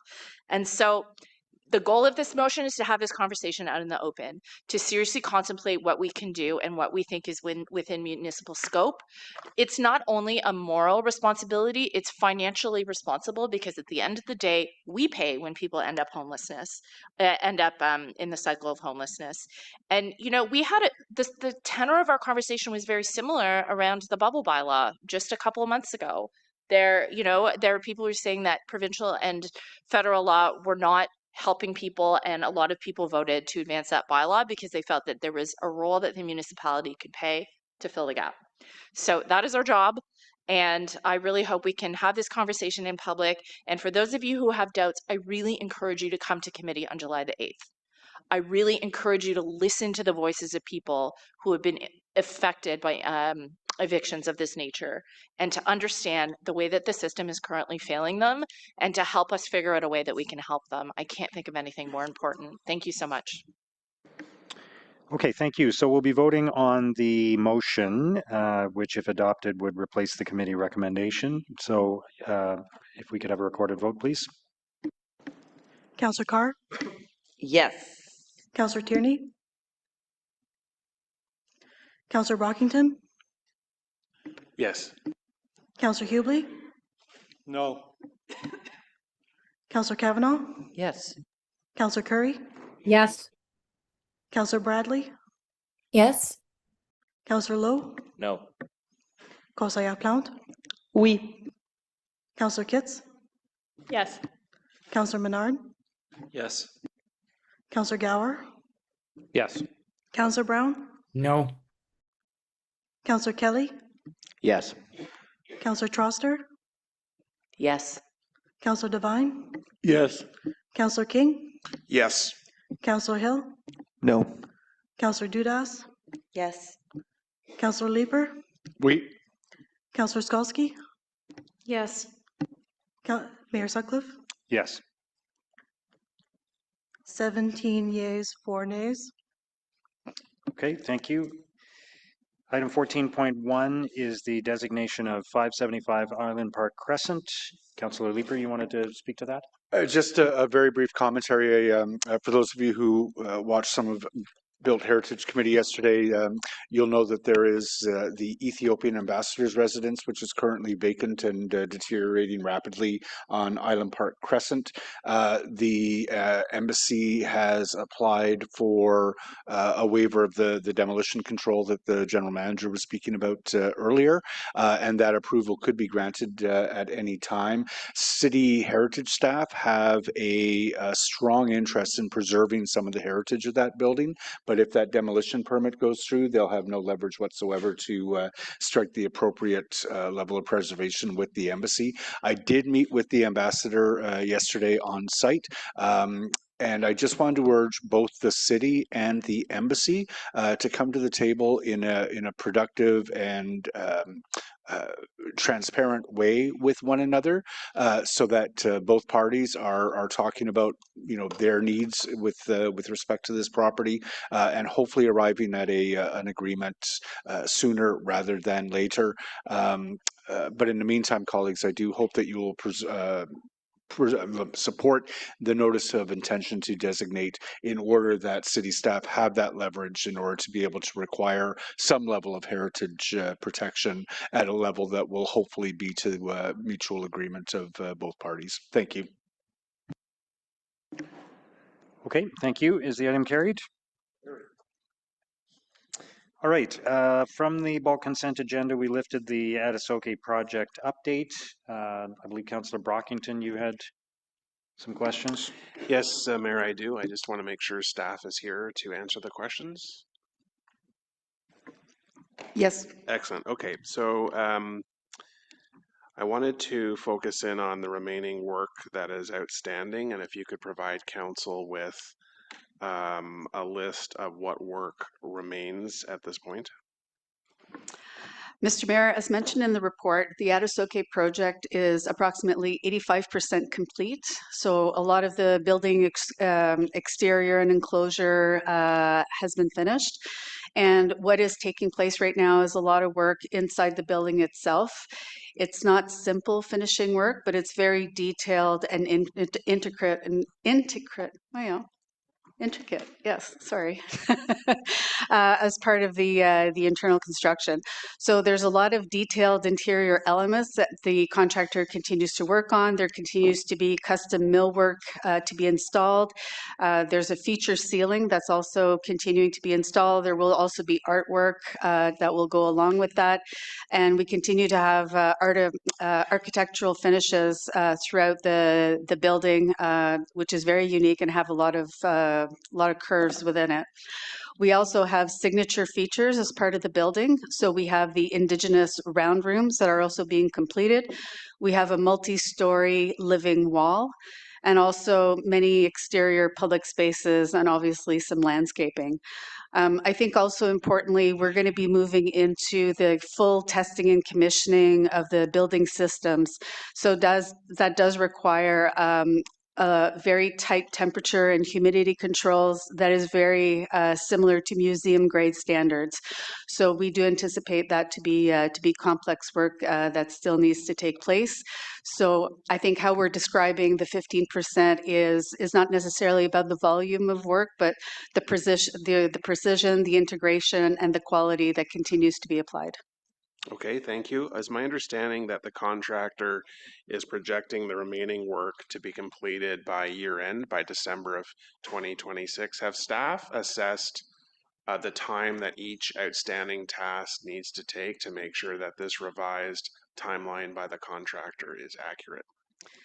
Mr. Mayor, as part of our normal project management oversight, it does include a very detailed review and assessment of the contractor schedule. So the latest submission that we have is a December completion. So staff continues to do that evaluation and assessment. To date, we haven't seen what we'd say predictability or achievability. So we continue to assess this latest submission for that. But the remaining tasks are not new. They would have been part of the original work plan for this site, which staff would have already tasked and know how long each task take. So what is new that staff need additional time to assess whether the time estimate is accurate? Like, all of these tasks would have been done probably a couple of years ago. So why is the delay in staff being able to determine whether or not a December timeline is accurate or not? Mr. Mayor, the contractor is responsible for developing the detailed contracts and their work plan. And so it is really up to them to determine what they're able to do. So we cannot direct the contractor nor tell them to amend their schedule. So this is something that they have responsibility for. Now we do have the responsibility to review that and to also how that gets done contractually, as we have not accepted the contractual substantial completion date in the contract. So that remains an item of contention between ourselves and the contractor. And so as they update their schedule, it's at times they include more activities, more detailed. So it does require some time for us to go over that. It's not a contract that we develop. It's something that we assess with the contractor. Okay, so just so I understand, if the city, who's the customer in partnership with Library and Archives Canada, disagrees with the timelines the contractor is providing us, there is opportunity to push back, have that refined, debate it until both sides agree on a timeline. Mr. Mayor, that would be part of a dispute resolution process that's established in the type of contract that we have with the contractor, and so we would follow that process to evaluate any claims, including delay claims. Okay. Is it possible to have a safe, soft opening before all remaining outstanding tasks are completed? Mr. Mayor, this is part of the work that we're evaluating to determine that feasibility. Okay, and when's the next expected update for council on Atasoke? Mr. Mayor, we have a commitment to provide updates twice a year to committee and council on the progress of the Atasoke project. If meaningful information is available in between, then we would certainly come forward with that information. Okay, and my last question to the city treasurer, should the city recoup any funds from the contractor in the future, will the first bucket that gets reinstated be the lines that we're drawing on today for the additional monies, mainly the debt and the library development charge debt? Like, who gets priority as far as monies going back? Yeah, Mr. Mayor, so fundamentally we keep the ratio. So we follow the ratios today. So the ratio of, tax dollars, DC dollars, there's a little bit of library reserve dollars there and the rest LAC. So those percentages will be pro rata refunded back. Thank you, Mayor. Appreciate it. Thank you. Councillor Menard. Thank you very much, Mayor. I just on how this project was communicated initially, I understand that we talked about this as a fixed price contract to begin with, to begin the process. Is that accurate? Yes, that is accurate, Mr. Mayor. Okay, and I guess in staff's view, given we've communicated that on several projects in the past, and we sometimes see cost overruns even when it's a fixed price contract, how are we adjusting our procurement practices to ensure that this sort of thing is communicated up front in a better way? Mr. Mayor, perhaps I'd like to also clarify that, so there is a budget authority request that is part of this project, but it's not related to the contract. So we're not asking for additional money for the contract. What we are looking for is additional money because of, the project is delayed. So we have oversight costs that we need to keep in place and keep the team in place. And we also had possibly an optimistic contingency at the start of the project. So we're also making that adjustment. So we do believe in our procurement methodologies right now. There are more tools in the toolbox, and those are also other types of procurement methodologies that we continue to work with the procurement office and look at opportunities to do more of those. I can appreciate some of those details. I suppose the issue is from a communication standpoint at the start of projects. We've seen it happen several times where we've seen on time, on budget, or fixed price contracts that haven't occurred, and obviously there's got to be a better way to communicate up front that there are sometimes flexibilities with budgets based on circumstances that arise. And going in with that initial number is no guarantee. And with some projects that pose more risk than others, it's even more important to do that risk analysis and have that flexibility. So appreciate the comments. Thank you, Mayor. Okay, thank you. So is that item carried? All right. There are no in-camera items. Motion to adopt reports. Councillor Leeper.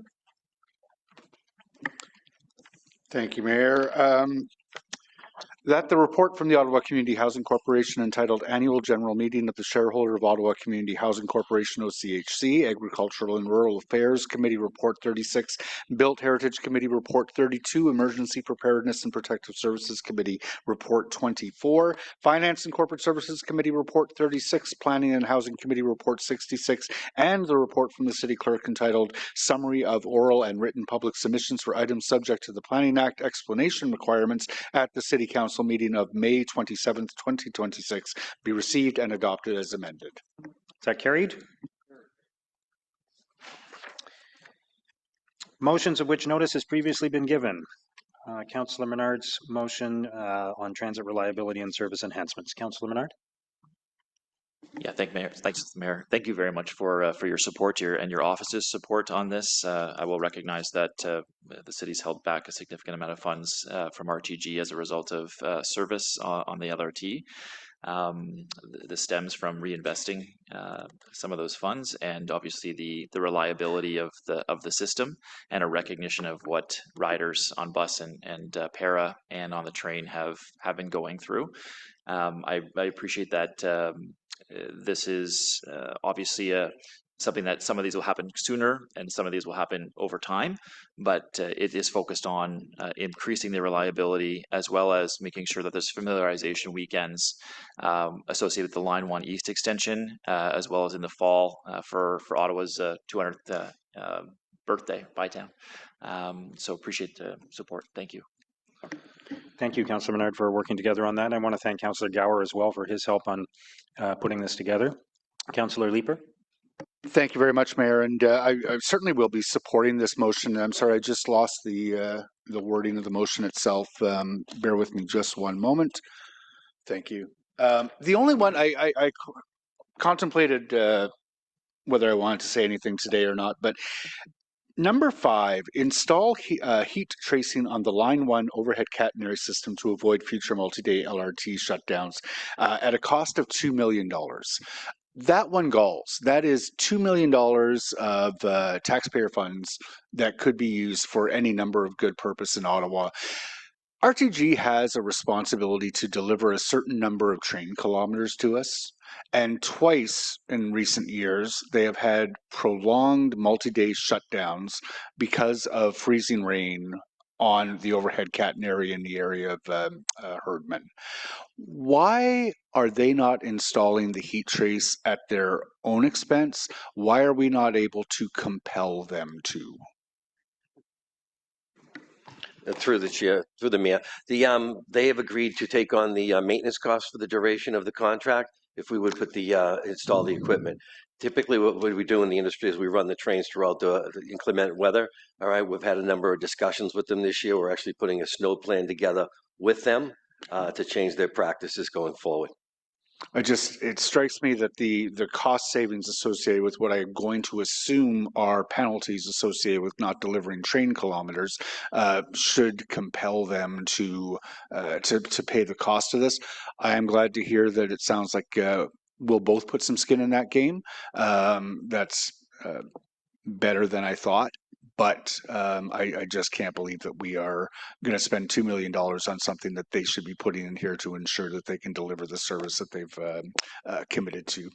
I will leave it at that. My piece is said. Otherwise, thank you very much, Mayor and Councillor Menard, for a good package of things that hopefully will be felt by riders. Thank you, Councillor Leeper. And just for clarity, this type of work is not in the project agreement. Is that correct? Mayor, that's correct. Okay. And if it was, we would be able to compel them to, obviously, right. But it galls. Councillor Lowe. Thanks, Mayor. There are a number of, in the first clause of the motion, there are 6 items there. Some are capital, some are operational. I'm mostly curious about the operational items. I know the 3rd clause authorize the use of the transit operating reserve. Is that something we can sustain beyond? Is that something we can sustain like over the next number of years, or are we using the reserve, the operating reserve, for maybe the first little bit, and then it's going to be shifted into general operating expenses? Yeah, Mr. Mayor. So right now, currently, it's not in the base budget. I'll frame it that way. So we need to use the operating reserve to use it now to do the work now. Then we'll true that up if there's an ongoing requirement on a go-forward basis. That'd be part of the 27 budget process, and the base will be added at that point. So in a way, we're sort of precluding a little bit of, maybe that's not the right word. In a way, we are setting ourselves up for, that is going to already be an increase to the base operating budget when the 2027 budget deliberations begin for transit.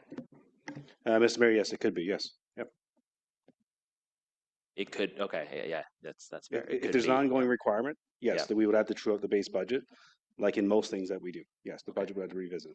Okay, so I mean, my worry, like I'm supportive of the principle of the motion. My worry is that if we use the operating reserve and then this enters into the general budget discussion, there's a very good chance that it can also be taken away. It can also be taken away. But other than that, yeah, that's where my head is at. I'm not sure if that was considered before, or when this motion was being put together, or I guess he's the mover, eh? Yeah, so I think the intent was there's been a series of funds held back from RTG. Obviously, some of those would go into capital, but a lot of this would go back to the city. I think more than what's in the motion. So there'll be some offsets. How that works in practicality through the CFO and where those funds end up going and to which buckets is not something that I've been privy to, but as I understand it, this will be less than that total amount of funding, and we wanted to reinvest in some reliability metrics. I'll also say that a lot of these things are things that just should be done, and particularly on the paratranspo piece and the operations that come with that, which would be in the base budget. Yeah, that's a fairness and equity piece, and then in terms of the suite of transit priority measures, as I understand it, that's a one-time investment for things like bus advance, bus lanes. Staff had outlined several details in the memo back to our committee of where this may end up going to immediately help reliability of service. So hopefully that's helpful. Okay, no, that is helpful, and I know I agree that this is stuff that we should do. My concern is that I don't want us to put all these good things in there and then end up costing riders and property taxpayers in the long term. And last question on number 6, deploy a suite of transit priority measures requested by ward councillors. Is there not a list of these things that may be in the TMP or something similar to that? Mr. Mayor, yes, there is a list of larger projects in the TMP, and then we maintain a list of more tactical projects, and that's continuously ongoing from arising from our work on service reliability and in our discussions with councillors. So if this passes, we will have a little more resources to do more of the small tactical things that aren't listed individually in the TMP. Okay, so it's sort of already in with you. It's not going to suddenly open up to a call for projects or call for requests or something like that. Mr. Mayor, it will allow us to do more of the smaller items that we identify through our ongoing work. Cool. Okay, thanks. Thank you, Councillor Brockington. Thank you, Mayor. I look at the first whereas clause of the statement of the motion, and it references the spalling issue, which the manufacturer and or maintainer of our trains contributed to, and yet we are going to be robbing the Transit Capital Reserve and the Transit Operating Reserve to help pay for the suite of initiatives. And I hope when you look at the final clause of this motion, it says that staff be directed to continue negotiations with RTG to recover associated costs that were successful, because we've been down this road about thinking we're saving some money in payments. We're going to use those savings immediately to augment service, and not knowing what the final outcome will be of those negotiations. So there's a risk here. I'm not saying that the content of the motion is wrong. I don't have a problem with that, because I do believe we need to augment service as outlined in many other areas. And I agree with Councillor Leeper's comment about the overhead cantonary system. We should not be paying for this. If it's silent in the contract, then obviously that's an omission that we need to address going forward. But I'm just concerned about raiding reserve funds when it's not the City of Ottawa that caused particularly the spalling issue. Some of the other issues I acknowledge are at our own control. We control our staffing. We control how many buses are on the road. We're getting a better handle on that. We are seeing the results of that already. Councillor Lowe asked my question about part 6 of the motion, and that's the transit priority measures requested by ward councillors. So I guess there's some opportunity to provide input to OC Transpo. $1 million doesn't buy very much at all, especially in the number of wards across the city. So, Mr. Scrimgeour, can you give an example of a priority measure not listed in the TMP that could be implemented? Certainly, Mr. Mayor. An example might be a bulb out, a bus bulb at a bus stop on a street that has curbside parking, so that the bus can stop in the travel lane and not pull into the bus lane. And where in those locations where no changes are required to the ironwork, to the drainage on the street, they're not terribly expensive. There's one example. Another example might be changing the signage, changing the timing of a signal controller to detect buses and to favor bus operation through an intersection. The kind of things we're working on continuously with councillors all across the city. Okay, I appreciate that. Thank you. I'll just add the pilot for additional paratransportal service on Friday and Saturday evenings. I think that will be well received, and I'll be very happy to see some metrics in that regard. And finally, my final comment, just with the free service weekends or at the end of September, and once Line 1 East Extension opens, we need to promote and advertise the heck out of those 2 weekends to make sure people are aware, East Enders are aware when that extension opens, to get them on that line on that weekend. But it would not be a success if people don't know that those weekends we're offering free service and are intended to get people, particularly riders who aren't on the line, out to see the beauty of the Line 1, see it working and ride it and get familiar with it. Thanks very much. Okay, thank you. Is that carried? I'm going to dissent on the operating reserve item. Okay. Item 18.2 is a commemorative tree naming for David and Linda Darwin. Councillor Brockington. Thank you, Mayor. For the next three motions, I don't have lengthy comments. I think it's fairly self-explanatory what we're trying to achieve. Just very, very much appreciate a lifetime of commitment to the community of Carlington by David and Linda Darwin, and we think that what's being proposed here is reasonable and in line with what the community and the Darwin support. Thank you. Okay, thank you. Is that item carried? 18.3 is the commemorative naming of John Sankey Pollinator Garden. Is that carried?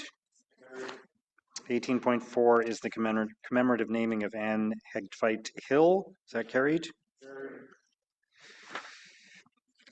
18.5, the deferral of development charges for primary care facilities. Councillor Gower?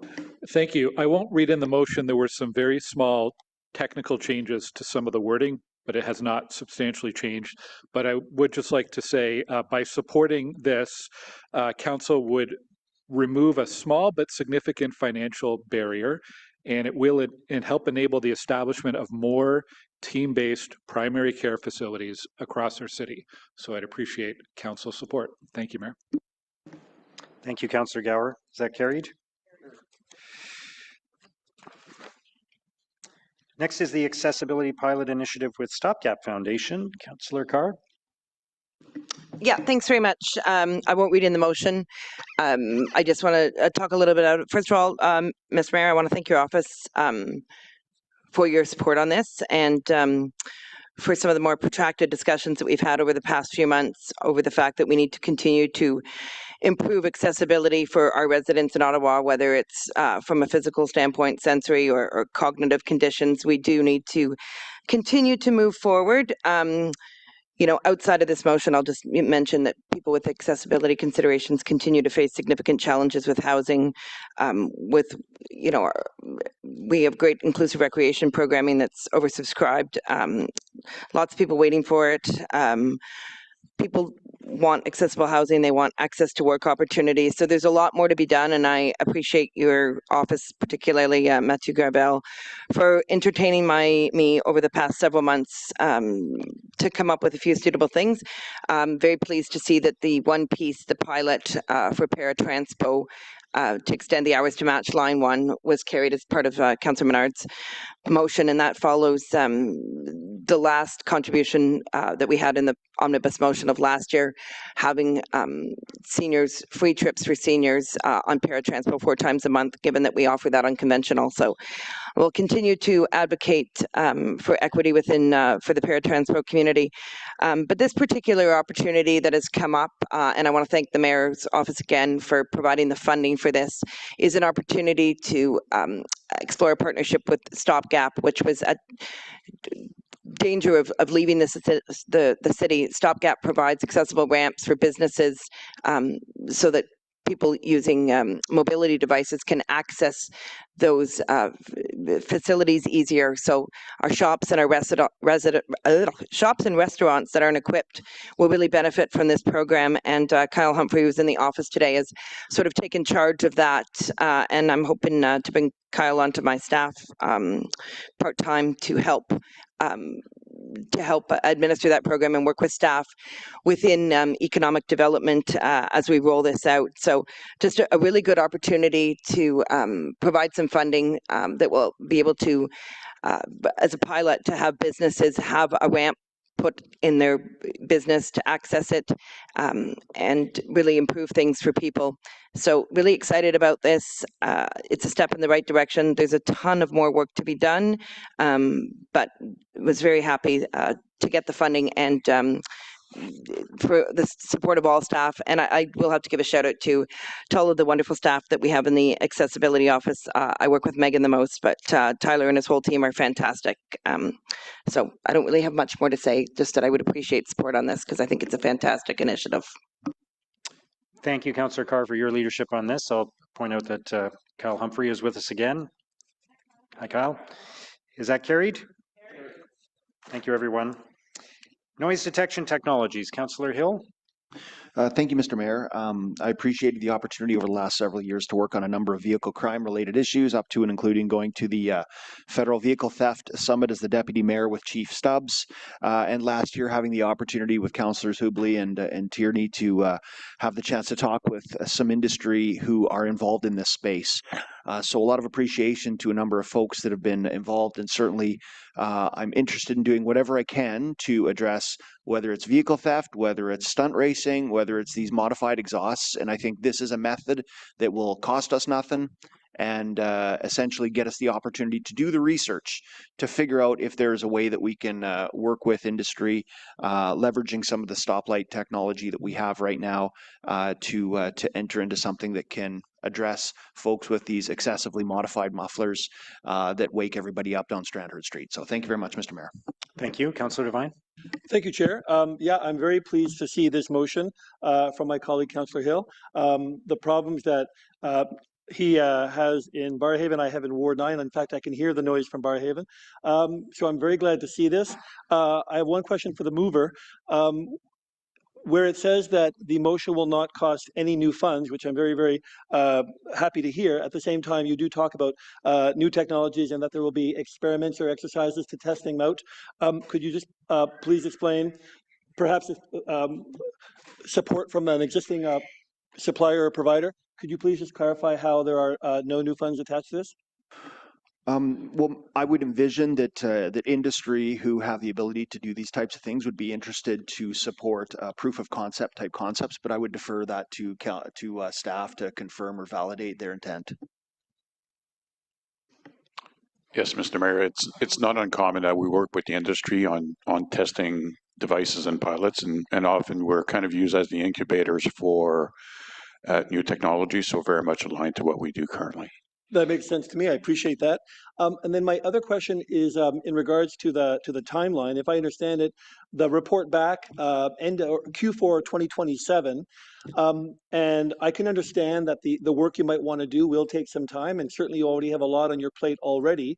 But I was thinking that if the report back from this demonstrates that there is a viable technology that can be used to address our problems, if the report back is only in Q4 2027, then I don't believe there would be an opportunity to implement some of this for budget 2028. And so if that is true, might there be any opportunity to report back in Q3 2027?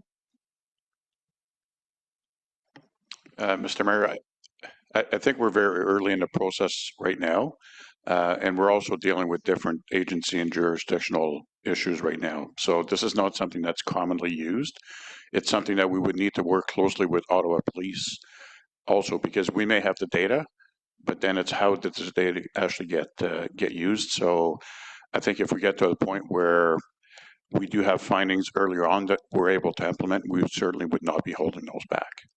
With that in mind, and just in case your findings are that this is something that can be implemented, that there is broad support to this, and if staff were open to bringing it back earlier, would the mover, and assuming that the mover, you know, if this works, would love to see this implemented as soon as possible, and if it were to be implemented in 2028, you would need to have it in Q3, would the mover be open to some kind of amendment that if it is possible to bring it back in Q3? I leave this to the mover. So the mover would be willing to bring this on 2 years ago. So yes.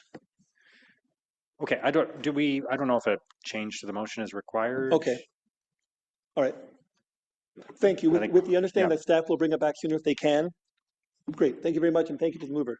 Okay. Councillor Curry. Yeah, thanks, Mr. Mayor. Just very quickly, thanks to Councillor Hill for bringing this forward. Like as he said, we would have liked to have seen this a couple of years ago. But this whole concept of having new technology being tried out by the city and its various departments is not new. It's just nice to see it continuing. The whole Area X.0, the autonomous vehicle shuttle project, the types of technologies that are on our garbage trucks and now snow plows. There's all kinds of amazing technologies that are being paired with the city. And I just want to highlight for councillors that this hasn't always been the case, but it's certainly happening more and more. And it's what we need to see. As a city that is such a technologically advanced city and has so much brain power and technology in general, It's important for cities like Ottawa to show that we are working with industry, we're working with small companies to try out technologies and do these types of pilots, right? I'll just give you a very quick example of when you see this kind of thing happen. You then see an announcement like last week in the tech park where the provincial government paired with industry to end up contributing $6 million to the autonomous vehicle projects, using all kinds of technology from all kinds of companies right here in Ottawa. So this is how this stuff happens. At the same time, it's potentially solving a problem where residents are frustrated that the loud muffler noises are keeping them awake. People are street racing and changing their cars to be as loud as possible. We all love teenagers, but these things are highly annoying to residents.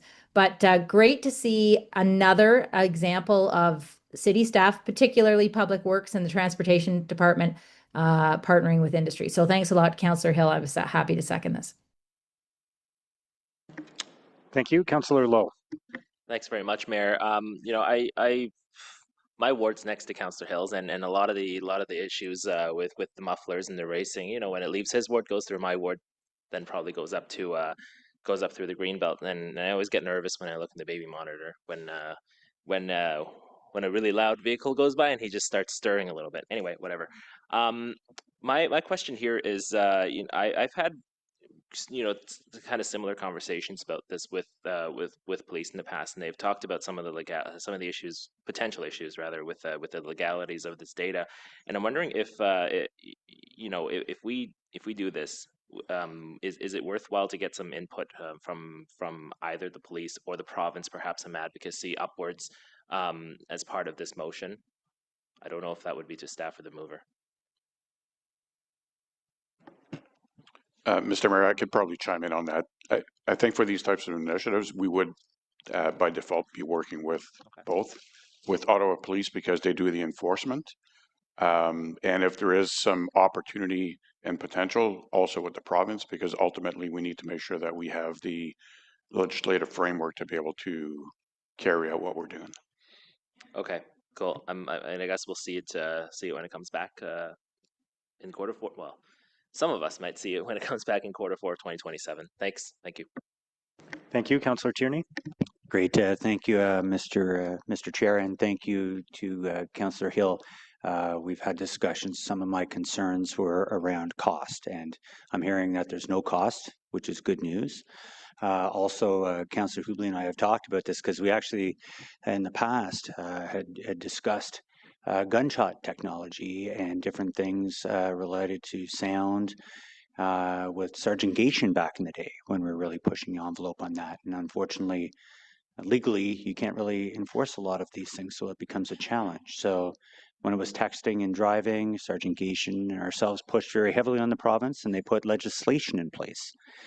And while we were at FCM, even in Edmonton, the vendors on the floor were displaying this wonderful technology, but they were the first to come out and say, at this point, legislatively, and I want to put this on the record, no one's going to get tickets in the mail for loud exhaust pipes. That doesn't exist. There hasn't been a ticket issued.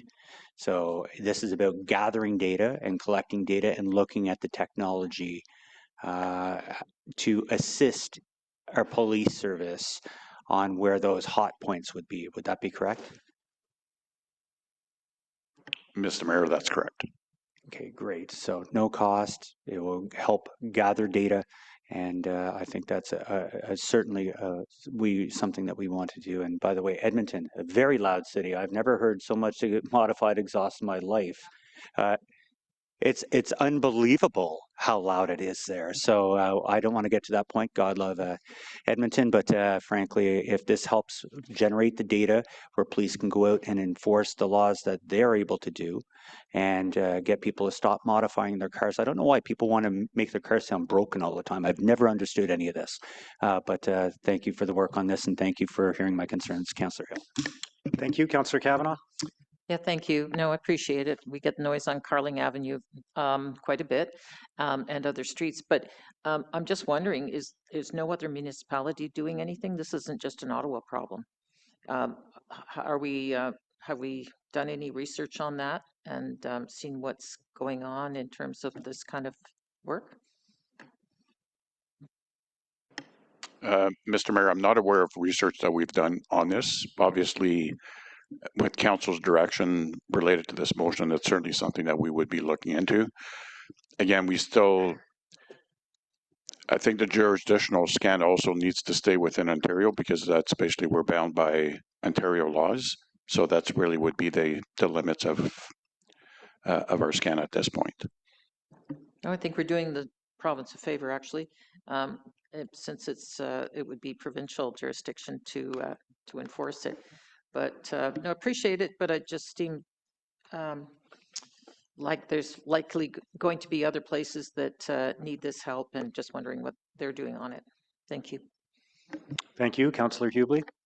Thank you, Mr. Mayor. I think during this discussion, it's appropriate for us through our representatives with the police board, Councillor Curry and Councillor Carr, that we say thanks to the police for the extra effort they're putting in this year to actually address this issue. And with the car rallies and the street racing, they've really crack down on that. You're seeing stories in the media about the number of people charged.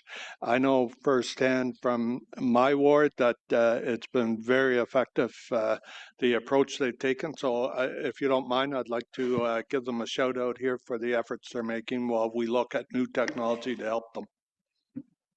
Okay, thank you. Is the item carried? Thank you. Notices of motion. Councillor Brown. Thank you very much, Mr. Mayor. And in the interest of time, this is just to dispose of properties through the Service Review Working Group. Therefore, be it resolved that Council waives Section 1.2 of the Disposal of Real Property Policy to permit the sale of the property to WMMI at below market value, recognizing the heritage and municipal constraints. And be it further resolved that Council waives Section 2.3 of the City's Disposal of Real Property Policy that requires the City to solicit offers from the public for the sale of city surplus lands, and that sole sourcing of viable parcels is not permitted. And be it further resolved that Council approve the allocation of a one-time grant of $250,000 to the WMMI from existing budgets. And be it further resolved that Council authorize the Director of Housing Solutions, Real Estate and Investment Services to enter into negotiations with Watson's Mill Manotick Inc. to finalize and execute an agreement of purchase and sale for the subject properties, which shall include an option to repurchase agreement and restrictive covenant regarding the use of the subject properties and any future transfer of the subject properties by the Watson's Mill Manotick Inc. Thank you, Mayor. Thank you, Councillor Brown. Councillor Tierney. Great. Thank you, Mr. Mayor. And just before I read this motion in, I want to thank my colleagues for their support. Many of them that were out there, I think, witnessed that we're doing something kind of special here in Ottawa. 84 years since we've had somebody, it was actually Stan Lewis was the last mayor 84 years ago to be the president of FCM. So I just want to thank everybody that came out and supported. And I hope to do you proud because I'm going to be a little noisy and getting some money for us, I hope. That being said, with these conferences, it generates a lot of money, so I'll be very brief. And whereas the Federation of Canadian Municipalities is currently seeking bids for the member municipalities to host the 2029, 30, 31, and 32 annual conferences and trade show, whereas the FCM annual conference and trade show is a premier event for the municipal government, attracting over 2,000 delegates and exhibitors from municipalities and organizations. As a result of the significant economic impact for host cities, whereas FCM requires the members of municipalities to pass a council resolution for each submitted host annual conference and trade show, whereas the city will leverage Ottawa Tourism's expertise relative to the destination hosting capacity for the organization's authority to manage the full bid submissions associated with the host city responsibilities and the 2031 and 2032 annual FCM conferences and trade show, whereas the hosting of FCM's annual conference and trade show will not require any direct funding from the city, but should Ottawa be selected as a host city for 2031 or 32 for the FCM conference and trade show, the city will be responsible for delivering delegates, study tours, and programs in initiatives for municipal projects. Therefore, be it resolved that Council formally support the bid to host the 2031 and 32 FCM annual conference and trade show. be further resolved that the city, the council grants the authority to Ottawa Tourism to bid on the city's behalf for the 2031-32 FCM Annual Conference and Trade Show. Thank you, Mr. Mayor. Thank you, Councillor Tierney. Councillor Gower, you have two commemorative naming motions. I do. I'll just wait to see which one comes up on screen first. I think it'll be the Tyson Lefebvre one. Okay. Whereas Tyson Lefebvre was a philanthropist and community hero who was born with a rare genetic disease called Pfeiffer syndrome type 2, and whereas Tyson dedicated his life to helping others, raising over $1 million for the Make-A-Wish Foundation, and whereas Tyson passed away earlier this year at the age of 25 and is remembered for his remarkable courage and determination, which earned him numerous awards, including Stittsville Youth Citizen of the Year, the Mayor's City Builder Award, and the Ontario Junior Citizen Award.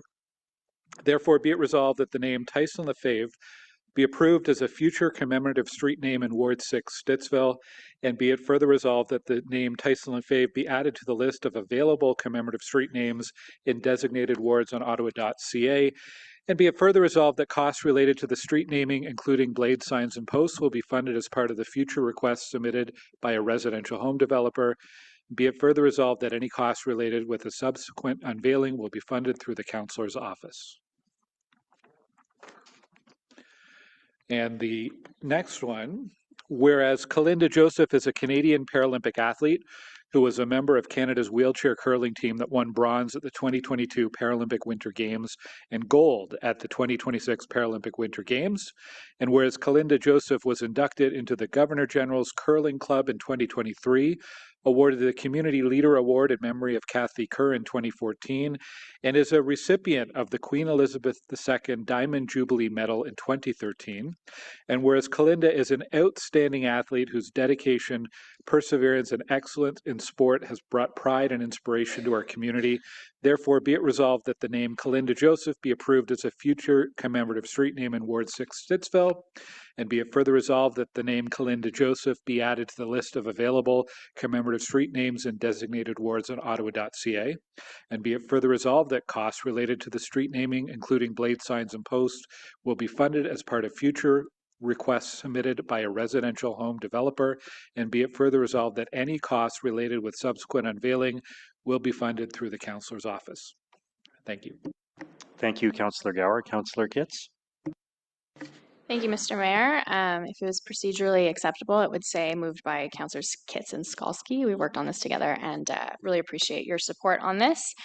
Whereas the proposed Alto high-speed rail project represents a significant infrastructure initiative that may have substantial impacts on Ottawa communities, and whereas residents, landowners, and agricultural operators have expressed growing concern regarding the potential routing of the project, its possible impact on homes, businesses, farms, and agricultural lands, as well as frustration with the limited information available regarding route selection, property impacts, and the process by which decisions will ultimately be made, including concerns regarding potential land acquisition, expropriation, and the adequacy of consultation with affected communities.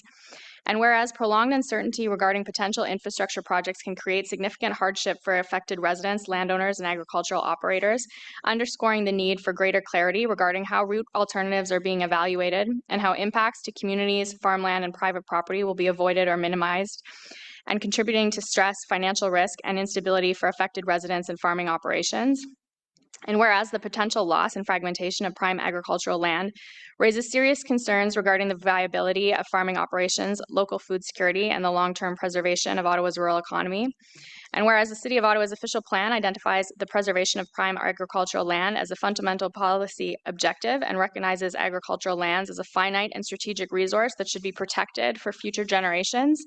And whereas meaningful public confidence in the project requires transparency, accountability, and meaningful engagement with affected communities throughout the route selection process, including clear evidence of how public input is considered in decision-making. Therefore, be it resolved that Council express its concern regarding the ongoing uncertainty facing residents, landowners, and agricultural operators in communities potentially affected by the Alto project, and call upon Alto and the Government of Canada to take immediate steps to improve transparency, clarity, and fairness, and public communication, and to strengthen public engagement and protection of Ottawa's communities and agricultural sector throughout the route selection process by, 1, providing timely, clear, and proactive communication throughout the route selection process, including regular public updates on the status of route evaluation, anticipated project milestones, robust, good faith opportunities for residents, landowners, and agricultural operators to provide input, and a dedicated point of contact for inquiries, particularly as key decisions approach. 2, publicly communicating the weighted criteria used to fully evaluate route alternatives, including consideration of impacts on agricultural land, agricultural operations, private property, municipal infrastructure, community connectivity, environmental features, and potential expropriation requirements. 3, demonstrating how feedback received from residents, landowners, agricultural operators, municipalities, and affected communities has been considered in the evaluation of route alternatives and informing key project decisions so that residents and landowners are treated as partners, not afterthoughts, in decisions that affect their future. 4, recognizing that minimizing impacts to prime agricultural land, avoiding the fragmentation of agricultural properties, preserving the viability of agricultural operations, and minimizing impacts to private property, municipal infrastructure, and transportation networks, and maintaining connectivity within established communities and villages should be key objectives of any route ultimately advanced through the City of Ottawa. 5, treating expropriation as an exceptional measure of last resort to be avoided wherever possible and only following meaning engagement with affected landowners. Be it further resolved that Council directs staff, through ongoing discussions with ALTO and federal representatives, to communicate Council's expectations that impacts to agricultural lands, farm operations, private property, municipal infrastructure, and established communities and villages be avoided or mitigated, and that community connectivity be maintained. And be it further resolved that a copy of this motion be forwarded to ALTO, the Minister of Transport, local members of Parliament, local members of provincial Parliament, and neighboring municipalities that may be affected by the proposed project. Thank you. Thank you, Councillor Kitts. Councillor Bradley. Thank you very much, Mayor. This is a fairly straightforward motion about strengthening and formalizing relationships between Ottawa Public Library and the board. So I'm just going to read the therefore be it resolved clauses. So therefore be it resolved that Council directs staff to continue to work collaboratively with OPL staff to develop a comprehensive memorandum of understanding between Council and the OPL board, outlining governance principles, roles and responsibilities, and the framework for shared services. And be it further resolved that the MOU include the development of the appropriate sub-agreements between the city departments and OPL divisions to support clear roles, responsibilities, decision-making processes, and issue resolution mechanisms, including clarity on processes for OPL board engagement in matters relating to library-specific funding sources. And be it further resolved that the MOU include provisions for regular review and renewal aligned with the terms of Council and the OPL board to ensure it remains current and responsive to evolving needs. And be it further resolved that the City Manager provide an update to Council on the progress of the comprehensive MOU between the City Council and OPL board by December 2026.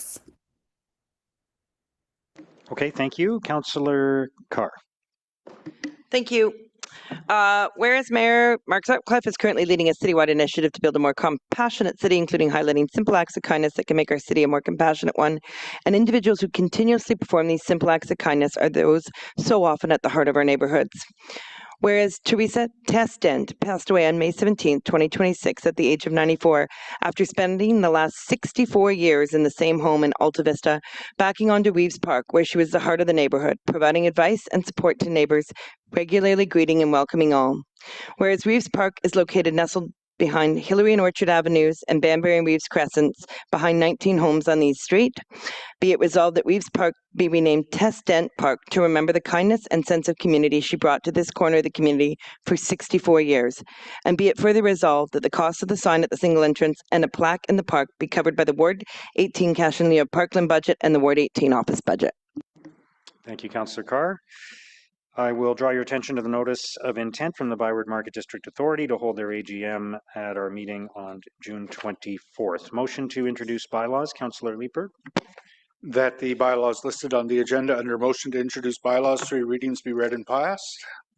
Is that carried? Carried. Confirmation bylaw, Councillor Leeper. That the following bylaw be read and passed to confirm the proceedings of the council meeting of June 10th, 2026. Is that carried? Carried. Inquiries, Councillor Menard.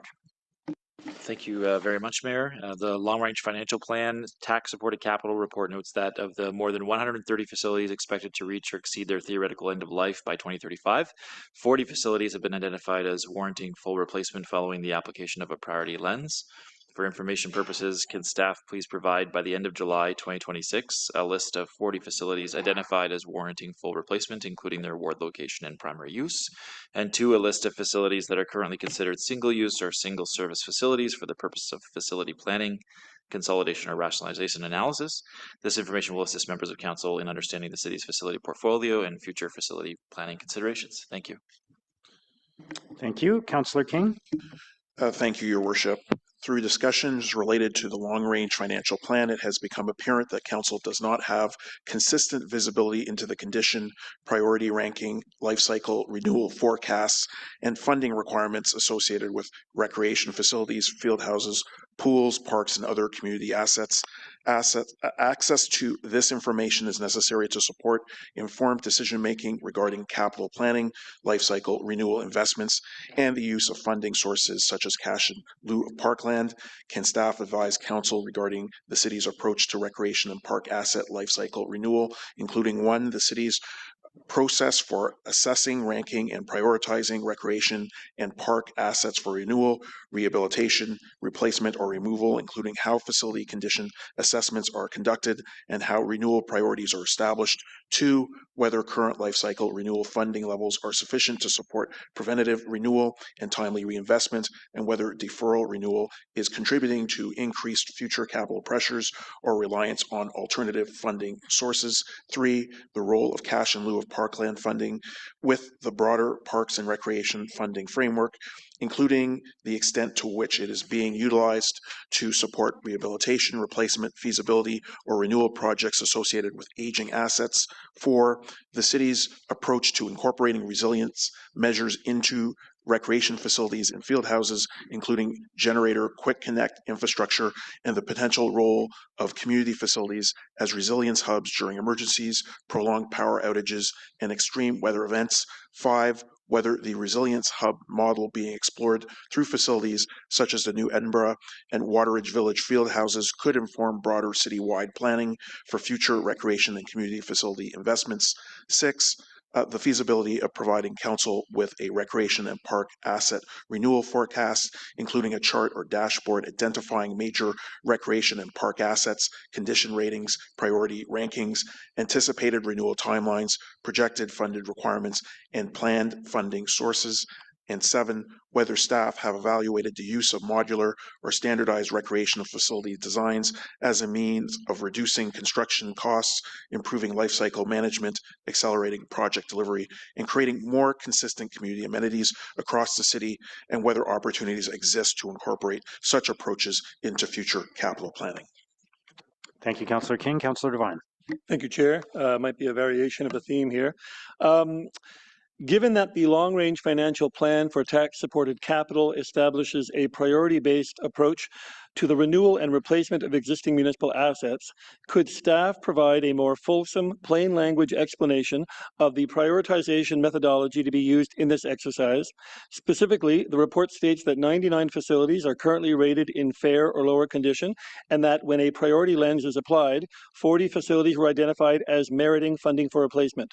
Could staff please provide A, the criteria used to prioritize the 40 facilities, B, the weighting assigned to each criterion, C, the full inventory of facilities assessed in this exercise, D, the results of the assessment for each facility, including any scoring, ranking, or relative ordering, if applicable, and E, the prioritization threshold that was used, i.e. the cutoff mark, to decide which facilities would make the list of 40 and which would not.